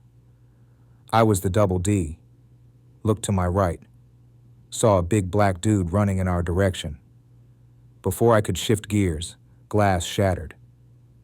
Big black dude punched through the passenger window. His homies grabbed him. Bacon and I were shocked. Black dude's homies yelled, "That's the wrong guy!" Everybody calmed down enough for Bacon to give black dude his number. Black dude promised he'd pay for the repairs. We left immediately. Found out black dude was an NCO from our support squadron. He came over to the barracks to apologize. Even though German women were my target market, I wasn't in the business of turning down pussy. I fucked a few American women during my time overseas. Didn't matter if they were single or married. I met Kim on MySpace. Married, black, and in her 30s. Her husband was a white infantryman, staff sergeant type. Kim modeled and let it be known on her MySpace that she looked young. She also had nice aftermarket titties. From what I heard, Kim was very friendly and liked to party. Kim hung with Becky. White Becky had a husband too. I ran into Kim and Becky at the Juan. We made small talk. Kim did a lot of flirting. Felt on my chest. Told me that if I played my cards right, we could fuck when the opportunity presented itself. Didn't have to wait long. A week later, Kim and Becky had a girls' getaway in Nuremberg. They stayed at a hotel not far from the Juan. Kim sent the come through text. I took a taxi. Got to the hotel, hopped on the elevator, arrived at the 3rd floor, and knocked on Kim's door. Becky answered. She was heading downstairs to the bar. I walked in as Becky walked out. Kim was in bed watching TV, didn't waste any time. "You're not going to fuck me in this bed smelling like a club." Kim sucked my dick in the shower. Then we moved to bed. I looked down at Kim's titties a lot while we fucked. Her surgeon did a good job. Kim wasn't a one and done. I saw her and Becky at Supersonics. They stayed for a couple of hours, then left. Kim texted me, "Come out to Becky's gray van." Becky's van wasn't hard to find. 3rd row seats were gone. Plenty of room to lay down and back. Kim pulled my dick out and put it in her mouth. Becky sat in the driver's seat minding her business. Kim told me how good my dick felt in her mouth. Her head moved up and down real slow. Kim was in a sharing mood. "Come back here and finish him off." Becky did what she was told. Pulled out here big white titties and went to work. Kim watched her friend please me. I finished in Becky's mouth. She swallowed, pulled up my pants and went back inside Supersonics. Marcia was another MySpace conquest. A black female staff sergeant from St. Louis. She lived with her husband and son on post. Marcia's husband worked at the gym MWR. After a couple of weeks of talking online, she came to my barracks. Such a bold move to make with a red car. We chilled in my room and talked about life back in St. Louis. Green approached me the next day at work, asked if I was fucking with Marcia. I played stupid at first. Green didn't fall for it. Told me that Marcia was his neighbor and that he saw her car when he did barracks checks. Green dapped me up like a proud big brother and told me to be careful. The next time Marcia came over, we had sex. A petite woman with a little pussy. My dick must have been bigger than her husband's, or it had been a while since she had sex. Marcia kept telling me to take it slow as I slid in, making sounds like I was taking her virginity, nothing like the feeling of getting your whole dick inside of a tight vagina. We didn't finish. Marcia said her pussy was sore. I beat my dick after she left. Didn't think Marcia enjoyed herself. Wrong assumption. Marcia hit me up. She wanted me to spend the night. Her husband was out of town. I had to decline her offer. Heard too many stories of husbands coming home to cheating wives. Wasn't trying to deal with a nigga trying to prove his love. Memories of random women are popping into my head. I fucked a Princess Jasmine-looking bitch that lived in Nuremberg. Don't ask me where or how I met her. Spent the night at her place a couple of times. Borrowed Bacon's car both times. Got back to Post just in time for PT. Met another Turkish chick on MySpace. She stayed in K-Town. I took the train out there, and we spent a weekend together. Her pussy was super tight, just like Young Turks. I left right before her parents came over to visit. If they only knew that their precious daughter had just gotten dicked down all weekend. I went through my old Yahoo email and found some nudes she sent me. Turkish bitch with a beautiful body. I found her on LinkedIn too. She's doing well for herself. At this point in my life, I'm just ready to go buy companionship. Got to get my money up. So if you're reading his book and you know somebody with some deep pockets, recommend this book to them. I'm a great investment, especially for a movie studio. Money is a great lubricant. I'm just going to pay for the pussy and conversation. The old-fashioned way takes too long. American women make you work too hard because they have to work too hard. I was talking to my brother. He was trying to be encouraging, telling me that we need to be okay with being by ourselves. I've had enough alone time in my life, was my response. Like I never got the enjoyable live-in girlfriend experience. I lost my job right before I moved into my new place with my new wife. My son was born soon after that. Marriage wasn't what I thought it would be. Mickey and I were both trying to escape our parents' houses. COVID. Boo was the closest I got to having a live-in girlfriend. She'd stay with me in Houston for a few weeks during the lockdown, then go back to Atlanta for a few weeks. This went on for about 3 months. I loved having her in my space. On the weekends, we'd watch movies, have sex, and take naps. I'd come home from jiu-jitsu, and we cooked a meal together. We even went to Galveston for a vacation. I'd be fucking with these women that don't have the capacity. For me and what I bring to the table, life starts kicking their ass a little bit and they retreat. Same old shit. I get the remnants of them. When I say some shit, I get gaslit. Every battery, battalion, brigade, and division have mottos. When I was with the 2nd of 8th FA, we were the automatic battalion. Yelled automatic at battalion formations. Since I was in Alpha Battery at Lewis, we were the Gators. Got to Germany, and we switched to the Archers. Such a gay name. None of us liked Archers, but we rolled with it. Artillery Hell was the motto for Fire Squadron. Chief Rob named our howitzer Antietam. Toujours prêt, French for always ready, the motto for 2SCR. I really wish I would have taken my job more seriously during my private days. Did just above enough to get by. Made sure not to get in trouble, though. Didn't want to do extra duty or lose money. I put in work in the gym so I could get better at PT. Never took the time to really learn everything about artillery. I had copies of the -10 and 650, but my head wasn't in them. Those books had all the howitzer knowledge that I needed.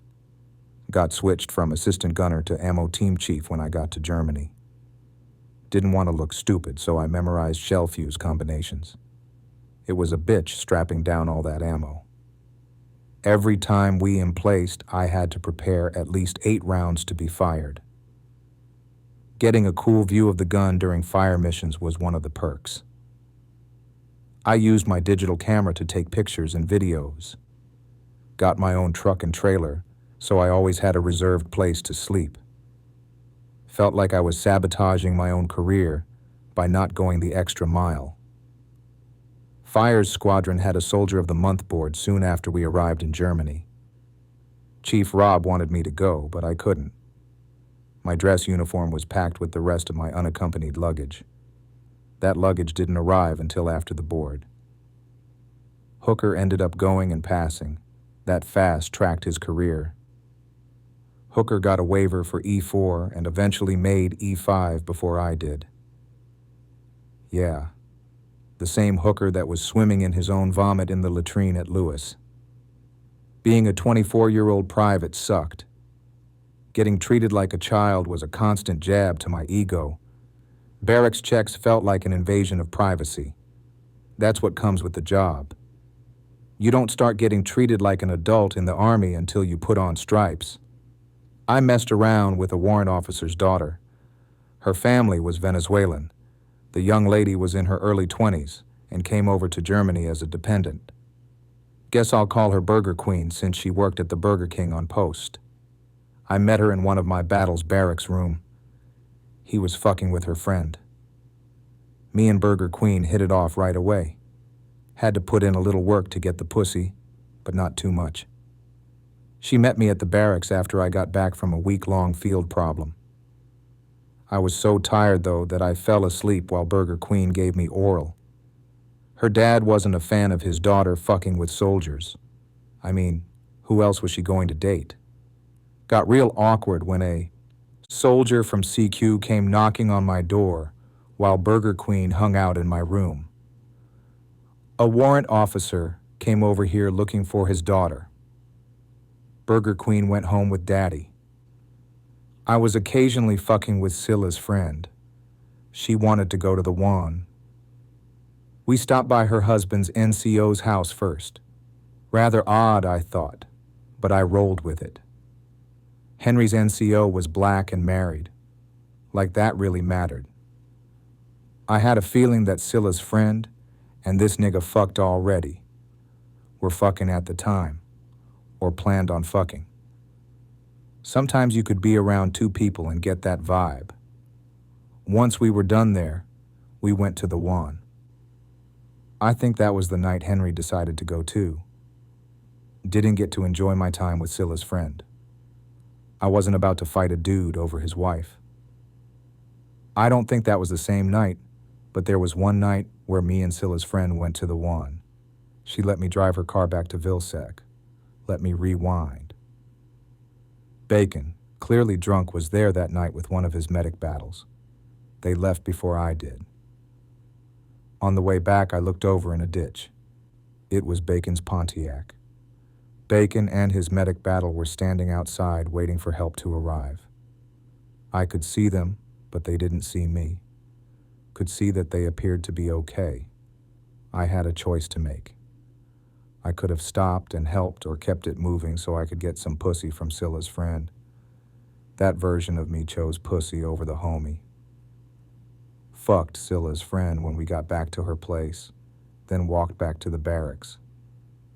When I got to the barracks parking lot, I could see Bacon's totaled car.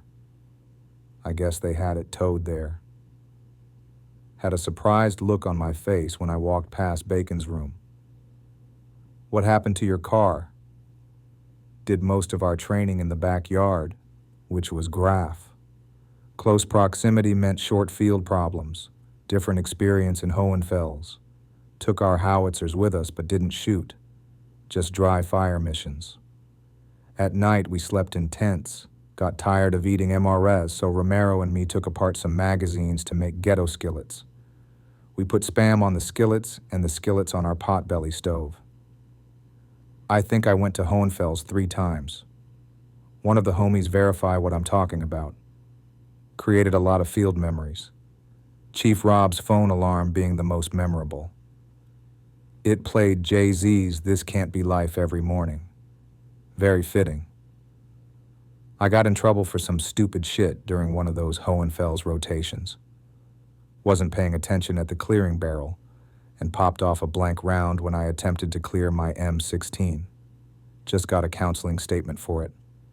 During another Hohenfels rotation, I was supposed to leave early. Planned to go to Ramstein for LASIK. Plan really wasn't that thought out. Elser had scheduled his appointment too. Figured I'd tag along with him. I got out of the field early, but never linked up with Elser. Got a day to chill. Our last Hohenfels rotation was the big one preparing us for Iraq. We went through a bunch of lanes that simulated combat scenarios. One scenario involved my platoon, providing overwatch. We laid down in the tree line while it rained. That shit sucked. I'm just glad that we would only have to be there for 2 weeks at a time. Units that were further out sent their vehicles by rail, so their Hohenfels trips lasted 30 days. Romero hit me with an STD scare during one of our trips to Hohenfels. He delivered the news from the passenger seat while I drove. Romero said he heard a rumor that Silla's friend contracted gonorrhea. Oh shit. I wasn't showing any symptoms, but I was a little shaken. Decided to wait it out. I was not trying to feel another Q-tip in my dick hole. I cannot wait until I am a stay-at-home dog dad. Got to speak it into existence. My life will be all about creating, occasionally teaching yoga, doing comedy, and fucking my wife, Jewel. Yeah, I'm claiming Jewel as my wife. Next time she tells me she loves me, I'll ask her if she loves me enough to leave her boyfriend. Shit, I'll tell the nigga for her. Tell him that I love Jewel way more than he loves Jewel. We have matching tattoos to prove it. You gotta go, nigga. Envisioning Jewel and me having threesomes and going on trips together. All this is frustrating, due to the fact that we don't have an official title. She's still in her situation, and then I got to get in where I fit in when it comes to her balancing life being a mother, work, and a part-time job. Patience, grasshopper patience. It's funny editing those last few lines. Shit has been over with Jewel since I got back from Mexico in April. I could go into detail about it, or I might have already. Might just save it for another book. Or you could listen to my podcast where I document my life. Oh yeah, figured out that the name of that tall white boy whose wife got fucked by Sergeant Phil was Bowen. I drove for Uber last week, and one of my passengers mentioned the name Bowen. Different Bowen, but they served together in the Navy. The answers will come to you when you're not searching for them. Crazy that our experiences in different branches are different, but stories about hoes are the same. Well, Walter Payton got raped. Walter Payton got raped in the barracks. Word on the street was that he and 2 other soldiers got super drunk. One soldier raped Walter. The other soldier passed out drunk. I guess Walter Payton got too drunk to fight back. This happened a couple of months before we were scheduled to go to Iraq. Everybody talks about male on female sexual assault in the military, but male on male sexual assault is pretty prevalent. I saw a news story in 2014. The news reported that half of all military sexual assaults were male on male. What a time. I can only imagine what sexual assault numbers look like now that pussy has infiltrated combat arms. The vibe at work really changed once we got our deployment orders for Iraq. Mindset changed from garrison to deployment. Before I get into the deployment mindset conversation, I've got to bring up Barker getting jumped. Some Russians at the Green Goose jumped him. We were warned not to go specifically for that reason. Had to watch out for the Russians and the Turks when we went out. Wasn't wise to travel alone. Russians and Turks like to fight, and Barker learned the hard way. 2 of his teeth were chipped. Barker was at the Green Goose with a sergeant from Headquarters Battery, but he wasn't much help. Speaking of getting jumped, I think I got jumped before or after going to Iraq. Like with a lot of my life, I don't remember, so you might hear this story again in Red Leg Volume 3. I had to look up the release date of Huey's Pop, Lock, and Drop It for reference. Really didn't help much because it dropped in 2006. Rest in peace to Huey. The day started with a mandatory fun unit barbecue. I was tipsy from drinking 40s of Old English. Decided to go to Checkpoint and Graph with Sergeant Williams. Sergeant Williams was another new addition to our battery and filled the role of NBC NCO. I wore my red LRG shirt. We were having a good time. Huey's Pop, Lock, and Drop It came on. Like a dummy, I made an L sign with my hands. Must have looked like gang signs. Soon after I made those hand gestures, I felt a beer bottle crack across the back of my head. Dropped down to my knees, and all I felt were hands and feet. Black cooks assigned to regimental support that claimed blood were jumping me. That's the day I learned about gangs in the Army. When Spike Lee's movie, Da 5 Bloods, came out on Netflix, I thought it would be about Army gangs. Sergeant Williams came to my rescue, got me to the bathroom. Security came in and told me the goons were waiting for me. I got snuck out back and taken to a car. Must have been Bacon's car. So this must have happened before I went to Iraq. Guard at the front gate looked at me funny as he checked my ID. I drove to Romero's house. Silla patched me up. The next day, Bacon and a few other soldiers wanted to go run up on them at the regiment support barracks. I decided it wasn't worth it. Didn't want any more trouble. Plus, we were going to Iraq soon. Maybe karma would have met them downrange. It was really awkward seeing them dudes at the PX. Looking back, I should have just fought them right there and risked an Article 15. A new platoon sergeant arrived to my battery. Smoke Rod came from the 82nd Airborne. Short Puerto Rican dude that could run. He got the platoon squared away. Also arriving from the 82nd was Bruce K. White, E5 Type 1 each, from Peru, Indiana. At parade rest, I asked if he was from Gary just to fuck with him. Bruce K. loved deployment life more than being in garrison. Besides saving my ass, Sergeant Williams was a cool dude to hang out with. I passed him some pussy in Regensburg once. We rode in Sergeant Williams' Kia Amanit to Q Discotheque in Regensburg. Iman and Young Turk were in Regensburg too. They stayed in a hotel in town. Iman told me to come through when the club let out. Didn't know why Iman had pulled up to Regensburg and didn't ask why. I just knew pussy would be on a platter. Called Iman when we got there. She met us in the lobby. We followed her to her room. I greeted Young Turk.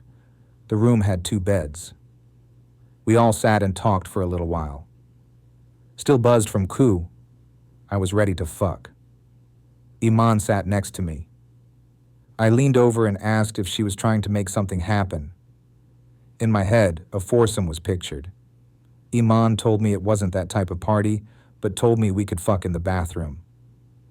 Sergeant Williams and Young Turk kept each other company. Iman pulled my dick out and put it in her mouth. Then she put a towel down. We fucked on the floor. I knew how Iman got down, so a condom got worn. I wanted more pussy after we finished. Walked out with a towel on and asked Young Turk if she wanted to be next. Young Turk wasn't in the hoe spirit. She politely declined and told Iman she was leaving. They must have driven in separate cars. Sergeant Williams looked disappointed. You can fuck Iman if you want. That's what he did. Sergeant Williams fucked Iman on the same towel I fucked Iman on. Her moaning while she took dick made my dick hard. I stroked it while they had sex. I climaxed when Iman did. Cleaned myself off and got dressed before they walked out. Iman told us that she was ready to go home and that we could stay in the hotel until checkout. Perfect situation. We were both tired. Mickey having a baby was fucked up. Having a baby with a light-skinned nigga that stole the rent money and having my insurance pay for the birth was extra fucked up. She wants to control the narrative and act like I'm the totally fucked up one. And that's the reason why I don't have relationships with my kids, or that my kids don't want to have relationship with me. After Mickey gave birth, I started weighing the options of getting a divorce. Did my Google searches while mentally preparing for a 15-month trip to Iraq. One more Hohenfels trip before Iraq. Went through way more intense combat scenarios to prepare us for what we might face in Iraq. Uncle Sam needed bodies. Even though I signed up for artillery, Uncle Sam needed more infantry. My battery rehearsed a lot of reacting to contact drills, reacting to ambushes, and close quarters combat. The staff running the Joint Multinational Readiness Center also taught us basic combat lifesaver skills. I got to call up a 9-line medevac. Battle drills weren't the only thing going on in the field. Green was fucking one of the female Commo NCOs. I only know this because Green told me the Commo NCO had a tent almost all to herself. So he snuck in under the cover of darkness and got some pussy. Of course I was jealous. No pussy for me in the field. One of the Frauleins I was fucking texted me. She wanted to know if I'd be at the club that weekend. Told her I was in the field. She probably got dicked down by another soldier from another unit. All in the game. When a unit got deployed, we would just drive to their city, go to their local club, and fuck their bitches. Deployment got closer. War drums got louder. I looked around in my formation, thought to myself, these really are the guys I'm going to war with. Most of them were squared away, but some weren't playing with a full deck. Like Bell. We were doing night operations in the field a few months prior. Got a part of his finger cut off when our howitzer got put in the travel lock. He still had enough fingers to go to Iraq with. I fucked a lot of women my first year and a half in Germany, but I did have one girlfriend. Her name was Stephanie. She worked at a gas station on post. Stephanie looked like Cindy Who from Whoville, but I thought she was cute. I approached her and shot my shot. We exchanged numbers. I took her to dinner that week. Must have made a good impact on her. Stephanie called me a week later and asked if I wanted to come over to her place. Told her yes, but that I needed a ride. She picked me up and took her back to her place a few miles outside of Rose Barracks. Stephanie cooked dinner. We watched a movie. Then we enjoyed each other in her bed. Stephanie had been married to a soldier before, so she knew the game. Stephanie got me back to the barracks before PT. I was so excited about getting the pussy that I didn't pay attention when I hopped over a rope gate. The rope caught my foot, and I fell. Glad grass was on the other side. Stephanie and I kicked it that summer. I went back to St. Louis for block leave. Money was tight. Couldn't afford a plane ticket home. Omni loans were there for me in my time of need. I got approved for a high-interest loan. Flying out of Nuremberg cost more, but somebody would be more willing to drive me to and pick me up from the airport. On the flight home, I was high on Percocet. During a Humvee rollover drill, the door slammed shut on my wrist. It didn't break, but I was in pain. At the aid station, they gave me perks. My mom picked me up from Lambert Airport. She had my kids with me. I was not happy about the situation with Mickey and betrayal. The kids were 5 and 4, and I was asking them about Cottrell. The 3 of us stayed with my parents. I tried to spend time with my kids while on leave, but I wasn't mentally present. When I got back to Germany, life moved fast. Had to get anthrax and smallpox shots. Both shots sucked, but smallpox shots sucked worse. Smallpox shots left a black scab and itches really bad. Couldn't scratch it though, or bad things would happen. We planned out our funerals. Everybody wasn't going with us to Iraq. Daniels got kicked out of the army. The night that I put him into Bacon's car at Supersonics, he got in some shit. He got into it with Army Safety Patrol and allegedly punched a major. Daniels got chaptered right after receiving his bonus. Uncle Sam wanted some of that money back. Bacon was getting kicked out of the Army too. He pissed hot for weed. I smoked with him once. We used a Pepsi can. I guess he was trying to get out of going to Iraq. Fear will do that. We took a picture together the day I left. I think Perkins got chaptered out for drugs, too. His life was falling apart. Perkins' wife left him, and he had to move back. Into the barracks. His first trip to Iraq really fucked with him. I'd watch him huff duster from a can while he played World of Warcraft. I had to start keeping my door closed. Perkins would get drunk and roam the halls. He'd like to come to my room and talk about nothing. A couple of weeks before the big day, I packed up my room. Movers came and took my belongings away to storage. Whole unit went through CIF to pick up deployment gear. The week before we left, we had a squadron formation. Some general told us that all of us weren't going to make it back home alive. I made sure to get one last piece of strange pussy before my 15-month bid. Sergeant Williams and I linked up with 3 German women at the Juan. The one that Sergeant Williams planned on fucking invited us back to her place. She dropped off the one that I planned on fucking. That chick was too drunk. So I went for Plan B. 4 of us hung out in the living room. Plan B unzipped my pants. She sucked my dick, but didn't want to get fucked in front of company. Sergeant Williams and his lady friend went to the bedroom. Plan B took me to the kitchen. I bent that German bitch over the sink, lifted up her skirt, and fucked her from the back. Didn't know if I'd make it back from Iraq. Sergeant Williams and his conquest were still going after I finished. I was worried about being late for formation, but Sergeant Williams didn't care. That was the first formation that I missed on purpose. I spent the weekend with Stephanie. Tried to keep my mind off of the journey ahead of me. 24 hours before departure was full of anxiety. Felt like I'd be going away to prison. I couldn't sleep, but that didn't stop me from having sex with Stephanie. Stephanie took me to post. We sat in the car and waited until it was time for me to report in the gym. Coop was waiting outside too with his wife. Coop's wife took a picture of me and Stephanie. I kissed Stephanie goodbye. Grabbed my bags and walked to the gym with the rest of the guys. We played the hurry up and wait game. Buses came to pick us up.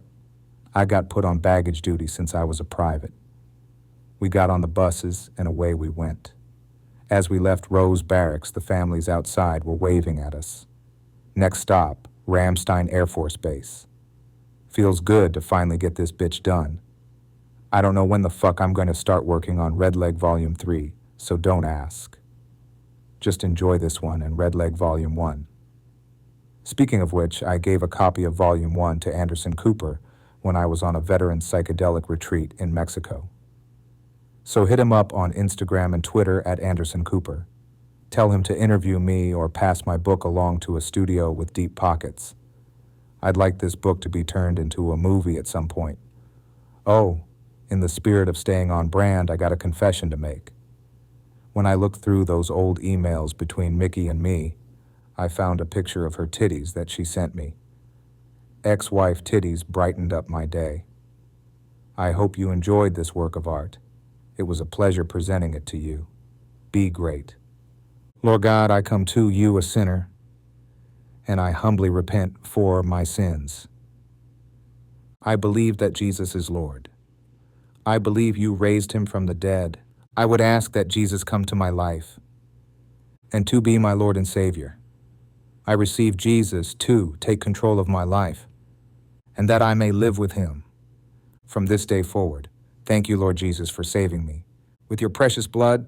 In Jesus' name, amen.